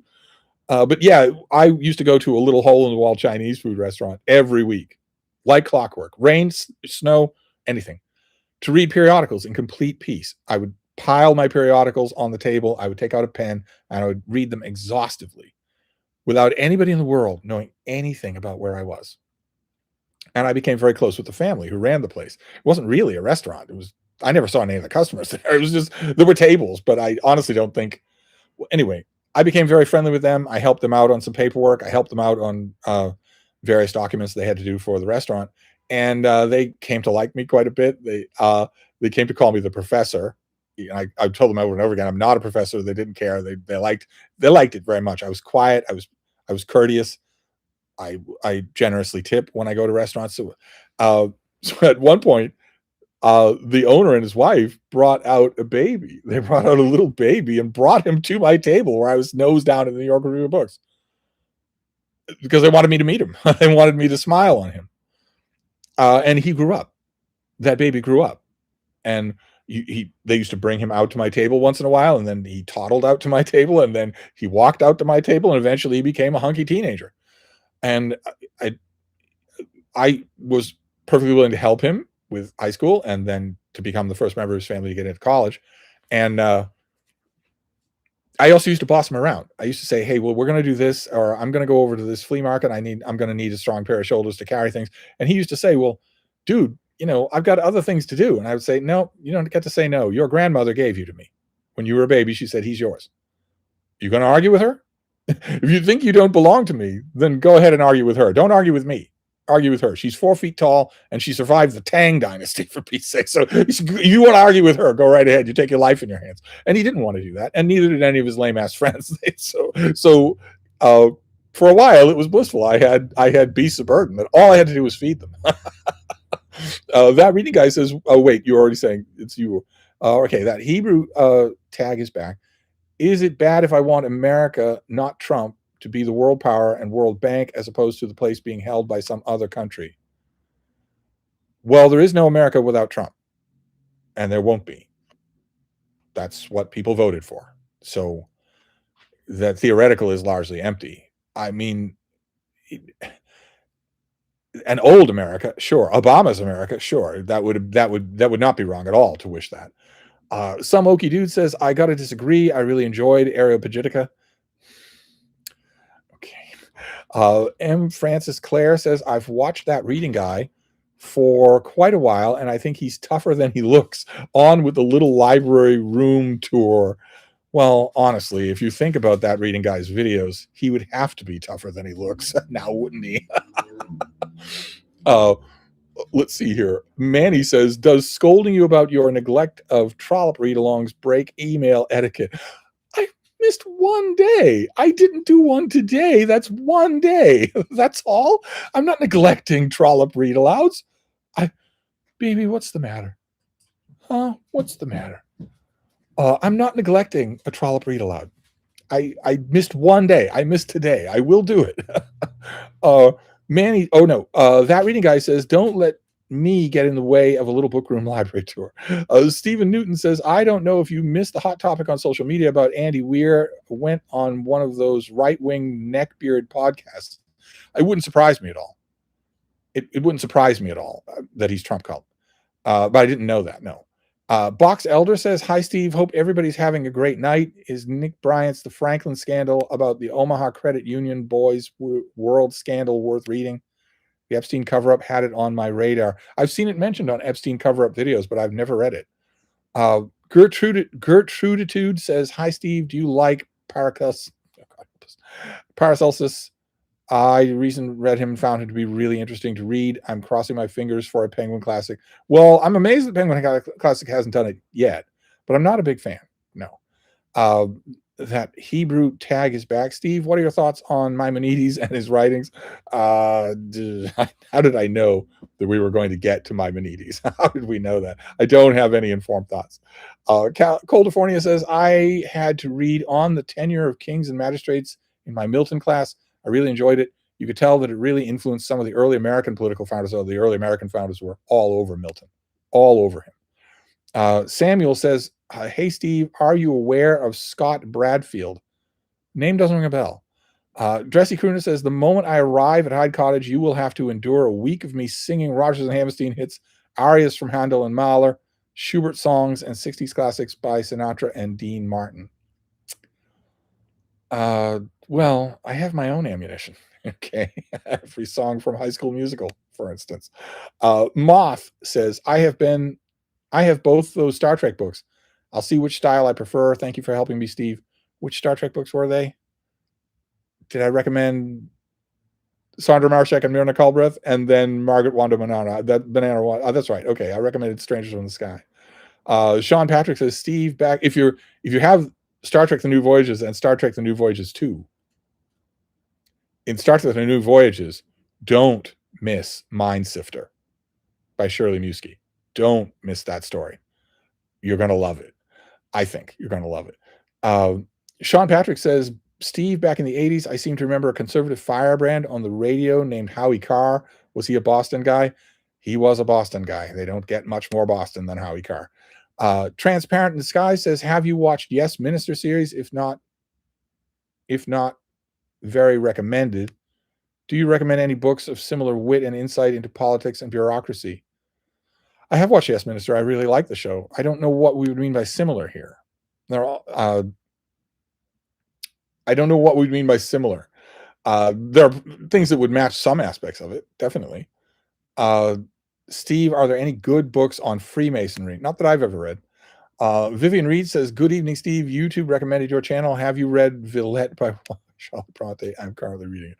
Well, baby, do you want to come up here? Come on up here. Come on, you can do it. Come on, you're just wandering around. Come on up here. There you go. Good girl. I am going to assume that all the Have You Read questions from here on out are also elaborate planks. I'm going to assume that that's true. Jesse Crooner says, one of the silliest things Hitchens wrote in Hitch 22 was when he says he celebrated on the school bus when JFK died and blamed him for nearly annihilating the world that he saved from annihilation. Yeah, pure invention. Lots of stuff in Hitch 22 is pure invention. That reading guy says, you say you are familiar with acting. Have you ever acted in a movie or play? Not that there's any record. Sean Patrick says, Steve, I read We Have Always Lived in the Castle right after Haunting of Hill House, and I thought We Have Always Lived in the Castle was far superior. You can't tell whether that's a taunt or not. Good. I'm glad you did. Let's see here. Ted Rastelin says, Steve, have you read any of the Red Rising books? If so, what did you think of them? I'm going to assume that all Have You Read questions are having me on from this point on, since it was admitted that the Have You Read Jane Eyre question was. The first Red Rising book was, well, you don't need to know the rundown on how popular it was, how industry defining it was, how everyone was talking about it, and therefore how high the odds are that I read it. And I bet you can guess what I thought of it. Jesse Crooner says, mention Masada, The Lion in Winter, or A Man for All Seasons, and let the full Steve script recital begin. Yes, indeed. Yes, indeed. Oh my, there's a legend of a king called Lear, with whom I have a lot in common. Both of us are old and have 3 children we adore, and there it ends. He cut his kingdom into bits. I can't do that. Half of Europe, all of France, half of France, all of Europe. I'm the greatest power in 1,000 years, and after me comes John. Coldifornia says, would you recommend the New Jerusalem Bible? I would. Some Okie Dude says, I'm going to take off. Just wanted to pop in and say hello. Have a good rest of the week, Steve. Yes, well, thank you, but we all have to take off. We've long since passed 10 past the hour. Stephen Newton says, I find myself carrying a mass paperback with me for at least a week, as I did as a kid. Yeah, I would do that, but they fall apart. They take a beating even when I don't carry them around. Michael says, if lepers and pariahs suddenly become the must-have booktube fashion accessories in 2026, what would be the focus of Steve-led reading event for the cool kids and us riffraff? I don't have any idea what you're asking. A reading event? Don't I have enough reading events going on as it is? Sean Patrick says, Steve, I remember an uproar about MLK's sculpture in Boston because some people thought it looked like part of the male anatomy. Has that died down? What are your thoughts on it, the sculpture? I'd be happy to give you my thoughts when we go up Winter Street from the Brattle to the Common and see it. It's impossible to miss. And it's in perfect condition. And you want to know why? Because it's so ugly, even the pigeons won't crap on it. It is a blight. It is an absolute blight. And it can't be removed. Because if it is, everyone involved in its removal will be called racist. It's a blight. It's an embarrassment. It's so bad. That reading guy says, what are you reading tonight? Well, I had plans to read a couple of new releases tonight, but I got tribute today. I we'll be reading this again. When I was cleaning it up and fixing it up, I realized how long it's been since I read it. And I'm probably going to be reading this. This also I cleaned up, got rid of all the library stuff on it. I'll probably be reading this. It's been almost 10 years since I read it. So, tribute is going to form a large part of my reading tonight, which is not how I intended at all. Never you mind, says Steve. I recently befriended a young person, 18, I think, who doesn't read, but who has expressed genuine interest in books. I'm giving her an old e-reader and plan to stock it with some books. Good for you. Gertrude says, I do believe that there is a newer Penguin classic that uses the Golding translation of Ovid. I've never seen it, though. Oh, God, I would love to have such a thing. David Bergen says, is Deuteronomy going to be another quick book, or will it have more meat on its bones? It has a little more meat on its bones. I meant to start that today as well. It has a little more meat on its bones. We won't be able to fly through it. It won't be a one video thing. But it's still a mess. It's still a mess. But then it ends. Then we end the Pentateuch, and then we are on to far, far meatier stuff in general. Let's see here. Dressy Crooner says, in about 5 minutes, I'm going to be dead. I agree. Should I read Clarissa, reread War and Peace, read the whole collection of Vidal's essays, reread all of Dostoevsky, or begin reading Trollope? Well, what do you want to do? You're acting as if there's a hierarchy of creative objects, and there isn't such a thing. What do you want to do? Would be my question. Manny says, yeah, what the frick is this Charlie's Bride series I see pop up on my feed? Lunacy. Yes. Are you referring to what's his name? The Mormon kid, pompadour hair, very, very clean cut. He decided to attack Candace Owens and her, the Bride of Charlie, by doing a takeoff of it himself. Or unless you're referring to Candace Owens' thing, her own series, The Bride of Charlie, you might be referring to that. Dressy Crooner says, my heart broke when Katie from Books and Things said she doesn't like George Eliot. Of all the Victorian authors to dislike, I know. Manny says, well, I remember you mentioning Goldbug Variations, but you talk about a lot of books, so I wanted to make sure before I go and buy it. Buy it? Oh, it's brilliant. Dressy Crooner says, what did you make of Seidentop's Inventing the Individual? Never heard of it. Gertrude says, do you believe that Spencer wrote the two? Oh, God help us. Sure I do. Let's see here. A medieval priest says, in what simple way would you differentiate between patriotism and nationalism? Or are you indifferent to both those terms or concepts? Well, the standard difference between the two would be fine by me. Patriotism is loving your country. Nationalism is loving your country, right or wrong. And Trumpism, the Trump version of nationalism, is loving your country, especially when wrong. So that's the spectrum, and I would agree with that. Must Read More says, do you think Julian Barnes' England would make sense to someone like me who only knows Britain from movies, books, and TV? I think it would make sense to you, but it would be a total waste of your time. You have almost no reading time, and it's a minor work by a minor author. So why bother? Manny says, I meant a dream play by August Strindberg. Oh, I think it's kind of boring. Kolst says, Steve, did you ever meet John Leonard? What is your assessment of him as a critic? Well, I'm only 28, so I couldn't have met John Leonard. But my assessment of him as a critic is that he was very mercifully one of a kind. California says, did you enjoy Teddy Roosevelt's biography of Oliver Cromwell? I don't know that enjoy would be the right word. I don't know. California says, what do you think of Washington Irving's biography of Muhammad? It's a curiosity. It's a curiosity. Irving didn't know any of the source material in the original. He didn't know the existence of a lot of original source material, didn't even know that it existed. So it's more a comment on the perceptions of Islam that he got from traveling fairly extensively in Islam countries than it is any kind of biography. California says, Acadia is the most beautiful national park east of the Mississippi. Is it indeed? Can't think of a couple of examples that maybe rival it, That reading guy says, Steve, you were sent a copy of the Sonsino Chumash a few years ago. Whatever happened to your copy?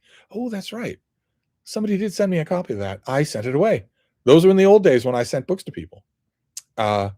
Dressy Crooner says, I think I have watched almost all of your Penguin Classic videos from several years ago. So much fun. Thank you. Also, I think I have been watching you for 2 years as of March. Time flies.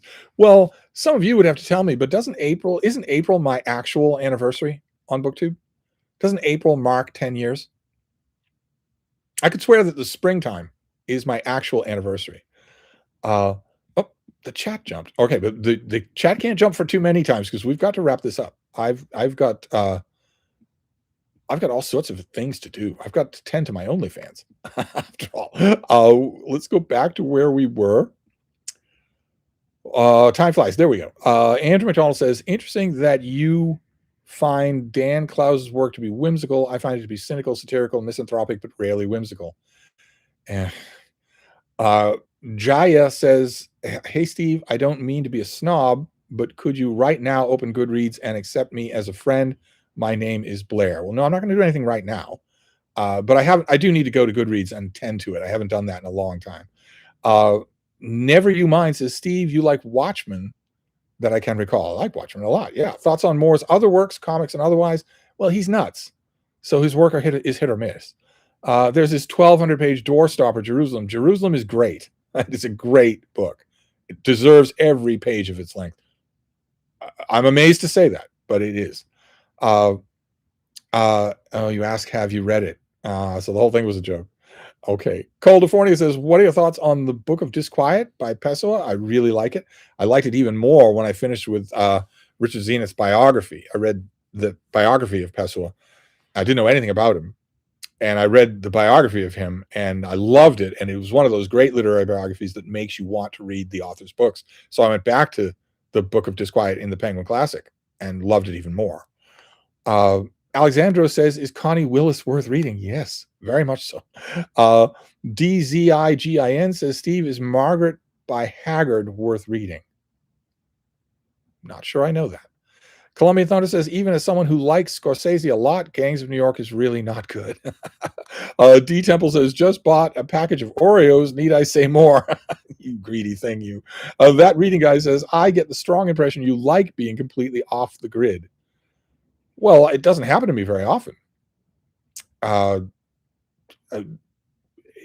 Especially now. My tiny little princess, you can see her curled up right there. She doesn't, once upon a time, she was willing to indulge me in huge cross-country treks in the forest. She isn't really willing to do that much anymore. She'll do it if I want her to, but she doesn't enjoy it as much as walking on sidewalks full of people. So I'm not off the grid even for a limited time, usually. J. Scott Phillips is here. Once again, a Stevestream comes along when I'm far away from home, but I feel duty-bound to check in from afar so you can treat us to Blob Watch. Well, you're lucky you checked in when you did because we're ending the Stevestream. But the Blob Watch, I know, is going to have stuff to say about New England. I don't know about your area. Let's see here. Yeah. See, New England? The New England forecast is rain in the forecast, not necessarily when, but that rain will be an active part of the forecast for days. And you can see that. Here, let's zoom in. There is Massachusetts, and all of that stuff is just headed there. And you can see it's not consistent. So it's going to rain and then stop, rain and then stop, rain and then stop until this whole thing is done with. And it's in the Midwest. So it's going to be a long time for it to work its way out. But on your end of the country, isn't there a little rain? Yeah, tiny bits of rain on the West Coast. There. Tiny bits of rain. In the north and in the south, tiny bits of rain. Nothing like this. This is the huge system in the country right now. And you can see it's just going to hit Boston right over there. It's going to hit Boston over and over and over again. So I believe it. I believe that it will be scattered rain forever. Medieval Priest says, I know you have your mind set on Foster Wallace, but I would still recommend his book on tennis and some of his essays in the book Consider the Lobster. They're free from his usual indulgences. Why do you say it that way? Why do you say it that way? Because your comment is based on your assumption that I have not read those things. I don't know why you would have that assumption. I don't know why you would have that assumption.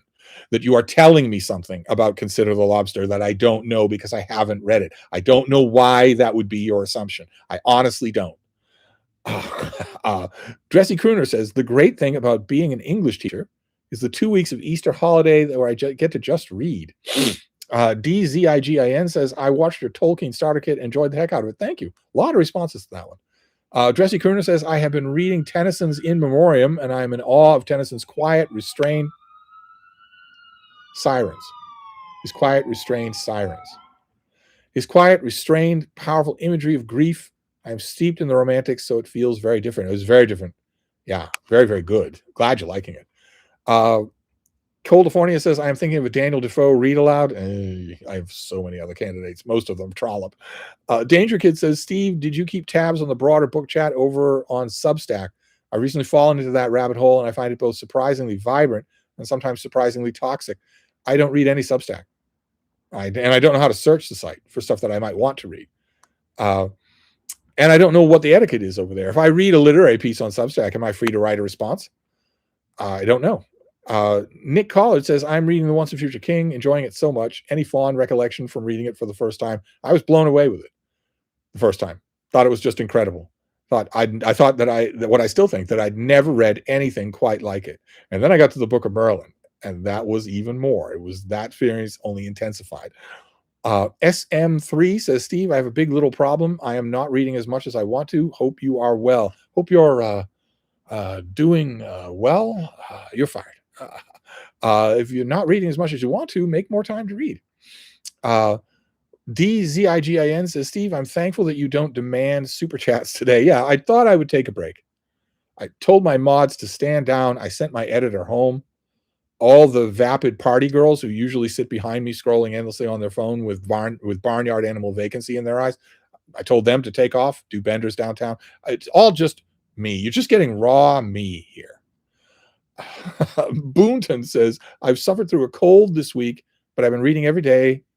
So that and a stream makes for good week. Oh, good.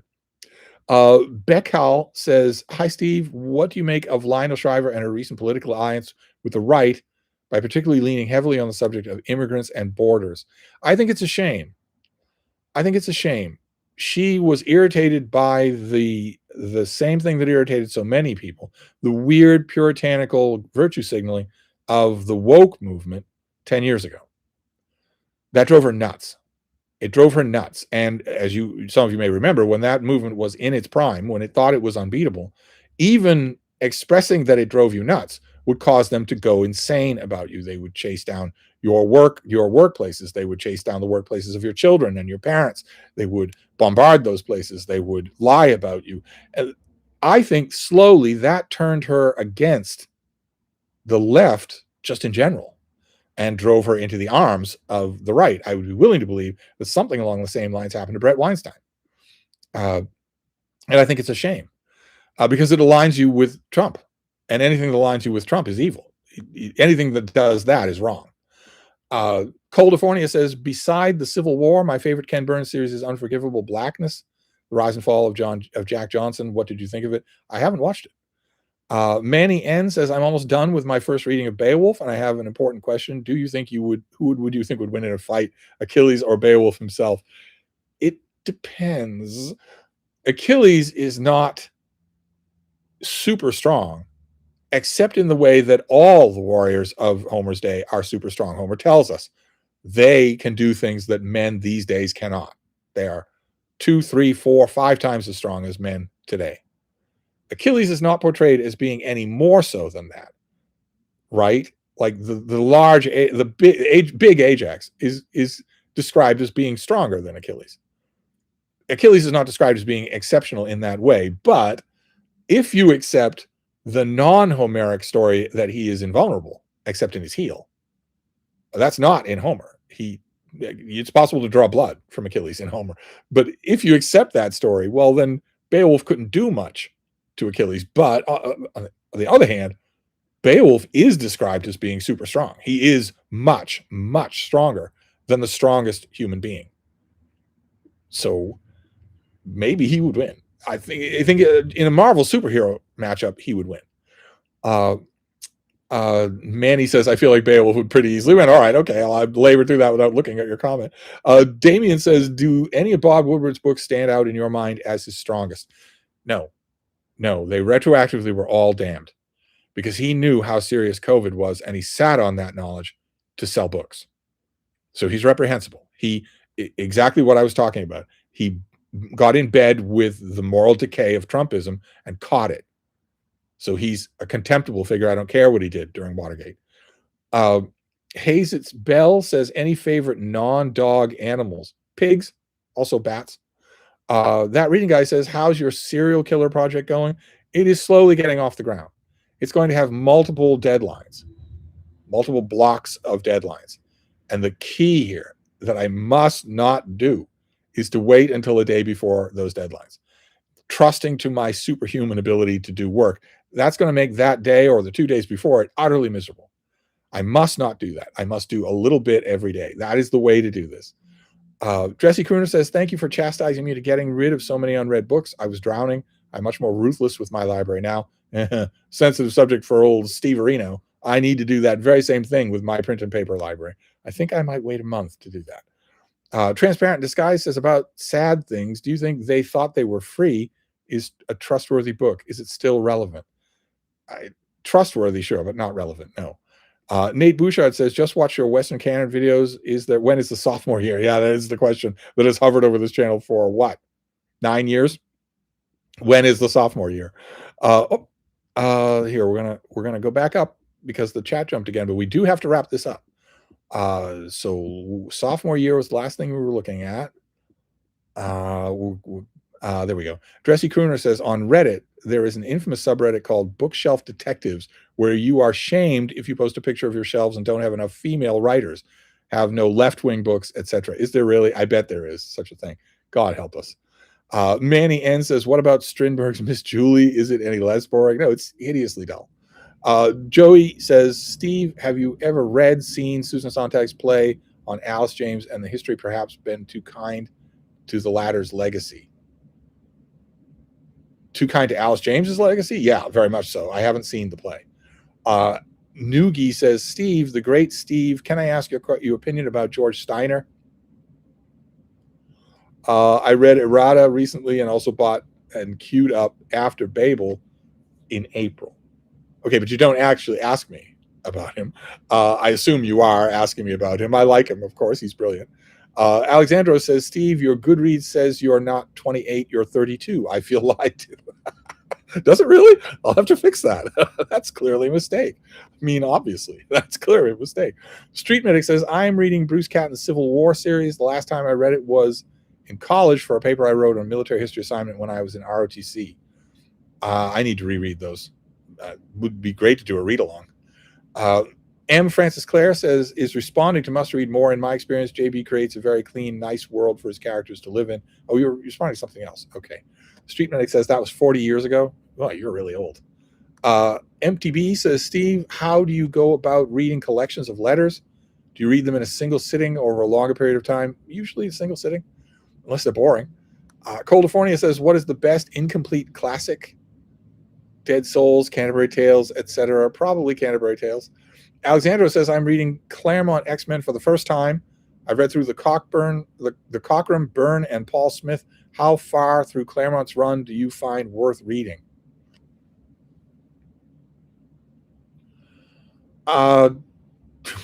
It's hard for me to answer this because I still find it a little bit hard to believe that anybody reads comic books.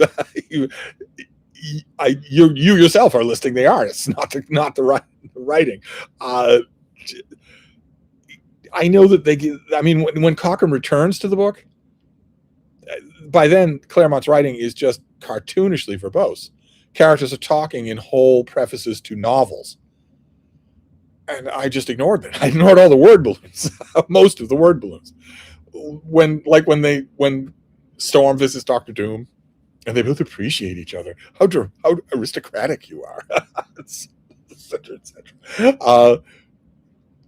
If you're enjoying it, you'll probably want to read all the way to the end of Claremont's run, and then maybe return. He returns in Extreme X-Men and is even more verbose.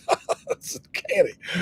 That reading guy says, do you ever read David Murphy's Substack? No, I don't read any Substack. It's a blind spot. I don't think of it as a place to read. I think of it as a place to post. Dan Tony says, hi, new fan. Are you saying I'm a new fan of yours? I don't see any books in your background, so I assume you're looking for recommendations. Please check on the Da Vinci Code at True Class. No, there are no books in my background. Nope. No books in my background. M. Francis Clare is responding to Must Read More. Must Read More is responding back. Great. We're having a little coffee clash in my chat. Eyes on the prize. California says, is Wanderer by Sterling Hayden good? I assume you're asking. Is an exception to your rule on an actor's autobiography being trash? It might be an exception. It is a really good book. Must Read More is responding to someone else. Alexandra says, what do you think of a worst fiction on, what do you think is the worst faction of the left? The woke faction, the red-green alliance. The woke faction is the worst, not only for what they are, but for what they did. They drove this country into the hands of fascism.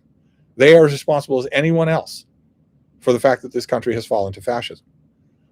Which some Americans still, even now, even after Renee Good and Alex Preddy, even now, some Americans think this is a passing thing. And the woke scolds of the alt-left, what I call the alt-left, were really responsible for a lot of that. Danger Kid says, regarding Substack, yes, a lot of back and forth with writers quoting and commenting on aspects of each other's articles. Sometimes it gets a little silly, but on the whole, I find it engaging. But I'm going to have David Murphy show me how to do that, what the best way is to survey that. California says, would you ever get a Gore Vidal? Would we ever get a Gore Vidal starter kit? That was an idea. I thought I did one already. No. Dressy Crooner says, Herman Cain going to MAGA rally unmasked and tweeting that COVID wasn't real, then dying of COVID will never not be funny. Yeah. And also sinister because Trump told him to do that. So as someone commented on Twitter years and years ago, it's weird how Trump just straight up murked Herman Cain and no one talks about it. That the Hebrew tag is back. Steve, what was the name of your absolute favorite dog?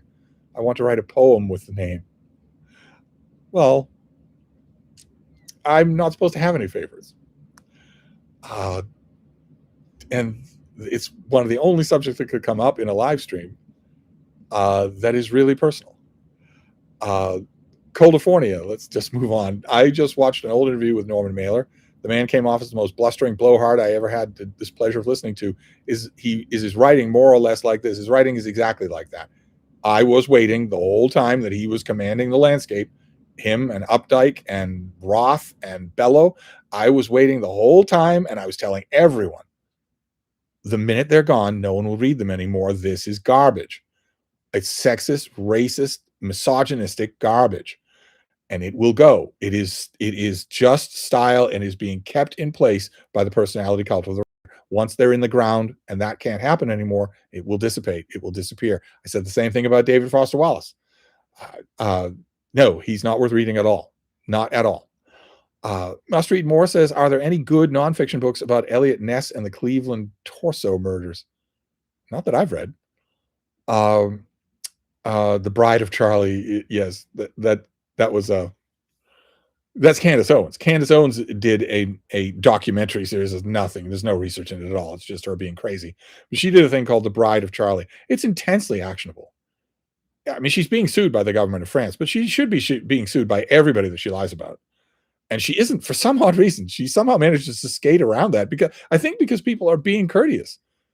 The Daily Wire is being courteous. They know she's crazy, and it feels wrong to sue someone who is obviously crazy. But then I can't remember this kid's name. It's driving me nuts. He did a series called the bride of the husband of Candace, something like that, where he looks into Candace Owens's life, her husband, her gay husband, her sources of finance. I can't remember the kid's name. He's Trump cult, so I'm not endorsing him, but yeah, that the whole thing took off. That reading guy says, wait, you procrastinate, Steve? What about infamous superpower called self-control? Well, it's a pretty big project. I'm underselling how big it is. Boonton says, I followed Brett Weinstein for a while, but soon realized that not only was he a grifter, but many influencers just have this seed of insanity that just needs to be stroked the right way to break out. Seed of insanity is well put. Yeah. And they get into the right circumstance under the right halogen lamp, and suddenly it explodes like Audrey 2 in Little Shop of Horrors. Steve, you, of course, are immune from that. I am immune from that. You might be joking, but I am. And a number of friends have pointed out why, and their explanation of why is, I don't know. I'm glad they don't worry about me, but their explanation of why isn't exactly flattering. A number of friends have pointed out, I don't really care when I learn that you're going down some unbelievably abstruse conspiracy theory rabbit hole, because basically they say because you're crazier than they are. So I know you're going to come back the same way. You're going to come back just as you are. Some friends I have. Let's see here. Becca says, thank you for commenting on Lionel Shriver. Another author that's disappointed me recently is Victor Davis Hanson. Oh my God, don't get me started on Victor. He was so great once, now is reduced to an apologist of some sort. Yes, he is a Trump apologist, not just of some sort. He's a Trump apologist. He's a fascist apologist. A historian of genuine merit, completely lost to defending Trump and to saying that anyone who doesn't like Trump is just put off by his odd accent. No one else gets to think critically about the man, just Victor. Anyone who criticizes him, they aren't thinking critically. They aren't looking at what he does. Instead, they're just put off by his Queen's accent. Unbelievable. Just an unbelievable disappointment. And, let's all look at the possibility. We can't know, and we're lucky that we can't know. Let's all at least look at the possibility that another example of that could have been Christopher Hitchens. Might as well face it. It could have happened. Stephen Newton says, I don't know why watching Star Trek: The Next Generation has led me to crave military science fiction. Well, there's John Marco. That's military fantasy. David Drake. Great David Drake. DZIGIN says, Steve, what's your favorite Batman Elseworlds story? Probably Gotham by Gaslight. I don't know if that's just the artwork. I don't read these things. After all, I just look at the artwork. Dressy Crooner says, Neil Ferguson has become a loathsome Trump apologist too. Yeah, Neil Ferguson, another very good example. Must Read More says, how does Kenneth Roberts' Boone Island compare to his longer novels? I liked it a lot, but towards the end of it seemed almost sickly sweet about how awesome Americans were. It's that way for all of his books, but you're going to like them. That Reading Guy says, did I miss your answer to my previous question about what April's single incel booktube event for one is? I didn't see it. I tend to space out gazing at your good looks. Oh, thank you. I haven't come up with an incel event for April. I haven't actually paid any attention to BookTube April events at all. My incel events are anybody else's. It's terrible. It's the last day of March at night. So I should be paying attention to that, and I haven't done it. I'll have to give it some thought tonight, because I want to hit the ground running for April 1st, tomorrow. Let's see here. Karen says, I'm planning a reread of Strauss's biography of Alice James for people. Are you saying this may not be such a good choice? No, it is a very, very good book. It's a very good choice. Manny says, does Rick Atkinson's World War II trilogy have any of those high school characteristics you guys were talking about earlier? Not as many, no. And it's so terrifically written. No, I feel certain that even David Murphy would not call it high school stuff. I feel certain that is true, if only that it would be saved by its writing. Dressy Crooner says, American History Starter Kit. Oh, come on. I've done an American History Starter Kit. DZIGAN says, what are your thoughts about Where the Red Fern Grows? I was told that it is too heavy for reading. It's a pretty heavy book. I mean, it's kind of a classic, but it's tough. M. Francis Claris is responding to someone else. That Hebrew tag says, Steve, is it true that you were either 71 or 75? No. Coldifornia says, what are your thoughts on Octavia Butler? I like her. Good night, Steve. Thank you for your voice. Well, thank you. Remember, when you're coming to America, feel free to swerve my way. Manny says, I wanted to reread Once Fisher King, but your Tolkien starter kit made me want to reread other fantasy masterpieces. That Reading Guy says, David Foster Wallace's profile has grown since his death. His death probably made him more popular. Now he's referenced offhand as an obvious modern classic. Just incredible, I know. Coldifornia says, I think it's been asked before, but what is your favorite book by Robert Bloch? Night of the Ripper. Dressy Crooner says, Rick Perlstein's stodgy prose stopped me from enjoying his Goldwater book. more than I did. Glad I got rid of the other Pearlstein books I had. Life is short. I agree. California says, what are your thoughts on Sam Harris's comments about Hamas being worse than the Nazis? It's a whole conversation about Sam Harris. I don't agree with him. The way he enunciated his thoughts, I don't agree with him. Declan says, Steve, did the team up talking about Pelham 123 spark an interest in some movie content on your channel? Yeah. Actually, before we had that video, I was talking to my co-hosts about maybe making a regular series of videos on this channel that wouldn't stray too far from my remit by making videos about a book movie pairing. That would work, right? In a channel that's largely devoted to books, that would work. Colombian Thunder says, just started reading The Maltese Falcon, short read, but I'm finding it pretty slow. I want to jump straight into Dune Messiah instead. Do it. Must read more says, I've read almost all of David Foster Wallace when I was younger. Now I just find his stuff so tedious, except for a couple of his essays. Karen says, thanks for the Steam, Steve, and good night. Noogie says, Hitchens perhaps in 16, but doubtful in 20 or 24, especially after J6. I think he loved America too much. I think you're probably right. I was raising the specter of what he would have done early. Would he have taken a Victor Davis Hanson approach of saying, oh, come on, you guys just don't like this guy because he sounds like he's from Queens? But you're right. January 6th would have done it for him. Yeah. That reading guy says, we all need to brainstorm good bookish puns for the month of April for Steve's incel event. Well, there's Planet of the April and also Gapril about the gays. Dressy Crooner says, I am glad you have not fallen for pro-Harry and Meghan propaganda, unlike so many Americans. No, it's not likely to happen. Gertrude says, thanks for the stream.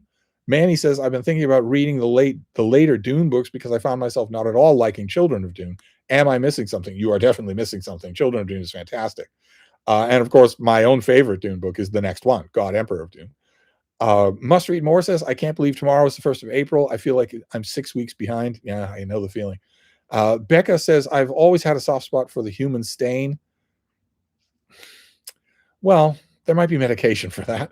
Declan says, have you talked about the UK book Sad Girl that has been withdrawn from sale? No, I haven't talked about it. That reading guy says, Gabriel could get you canceled. I've been canceled before. That's no big deal. If I'm not canceled by you people, then I don't care anymore. That's the ultimate freedom from the whole anxiety of being on social media, is that I've got about 1,000 people. I don't care about subscription numbers. I don't care what the bots do. I've got about 1,000 people to watch my channel. And about 500 of them wouldn't dream of ever leaving a comment or sending me an email of any kind, but they do watch. And then there are 500 that I don't believe that number has changed much in 10 years. There are 500 who watch the videos, engage with them, do leave comments. Some of those email regularly. Some of those are on Voxer. A few of those come here to visit. Some of them come here to visit regularly. And I'm not cancelable with those people any more than you're cancelable with a friend of yours. I'm not cancelable with them because if I say something that you really don't like, then somebody can call me on it. They can send an email, or they can leave a Voxer message, or they can go on a live stream and say, I think you're wrong about that. I mean, here's why I think you're wrong about that. And it's all done in friendship, and it can't be canceled. So I don't worry about it anymore at all. Stephen Newton says, hey, Steve, do you have a favorite book covering the Vietnam War? Oh my God. Well, that's one of them is on the list for tonight. But also, I keep meaning to get back to A Bright Shining Lie. Keeping David K. Johnson, every time he's doing any kind of media, always mentions that as the book to read. And I remember loving it like everybody else when it came out. So I probably should get back to it. That reading guy says, how about Tarzan of the April? I thought about that, but I thought it would be encroaching on Michael K. Vaughan. He's our Tarzan guy. That reading guy says, can we get one more look at the bean before we go? It's not much of a look. She's buried in sleep, dead to the world. I'm going to have to wake her up and convince her to go outside. DZIJN says, do you like Ness's Monster Calls? Not particularly, no. I know I should. Dressy Crooner says, how are the Penguin and Oxford book of English verse different? No idea. Manny says, and yeah, I started the Prime Minister today, and it's great. Lots of Planty Paul and Glenn and me likey. I have a strong inclination to read the Prime Minister on this channel when we're done with Can You Forgive Her? Or I have a strong inclination to just read the rest of the Palliser novels. Just read them all. Except I've read some of them out of sequence. And that reading guy says, do you have any books in mind for Gabriel? Well, I don't know if we'll do Gabriel, but I want to. If I did, I would do a book every day, and it would be minus tomorrow. I would do a book every day, and I would mix it up between fiction and nonfiction, older and newer, maybe some anthologies. I think it might be a lot of fun. I'd be kind of specialized, but nobody else is going to do it, and at least it doesn't. I don't think it treads on anybody else. But anyway, I have to wrap this up. I'm sorry, I have to wrap this up. So I'm I'm going to have to go. The questions are still coming in. None of the Phineas books, but yeah, they. If I did, I've done extensive talks about the Phineas books, so maybe I wouldn't do them to read them. Medieval Priest says, "Am I wrong to assume many Americans in general are too impressed by English public intellectuals, A.G. Hitchens, speaking in posh accent, irrespective of the substance?" Oh no, it bamboozles most Americans. That reading guy says, "What about the closeted gay authors?" Well, that wouldn't be I wouldn't do that. You're talking about the ones who are lying today. I'm not going to out them. That's for sure. But Proust, yeah, I got a gigantic biography of Proust that was going to be for people. It could also be for Gabriel. I don't know. I'll think about it. I still have plenty of time. The night is young. But I do have to wrap this up. I want to thank you all for being here. This was, as usual, a ton of fun. And we got through this Stevestream without any threats on my life, which is always a bonus. So I'm gonna wrap this up. You've got plenty of videos to watch, since apparently none of you do watch my videos. You've got plenty of videos to watch, and you'll have plenty more tomorrow, you miserable little ingrates. Anyway, I'm gonna wrap this up. Thank you all very much. I will see you soon.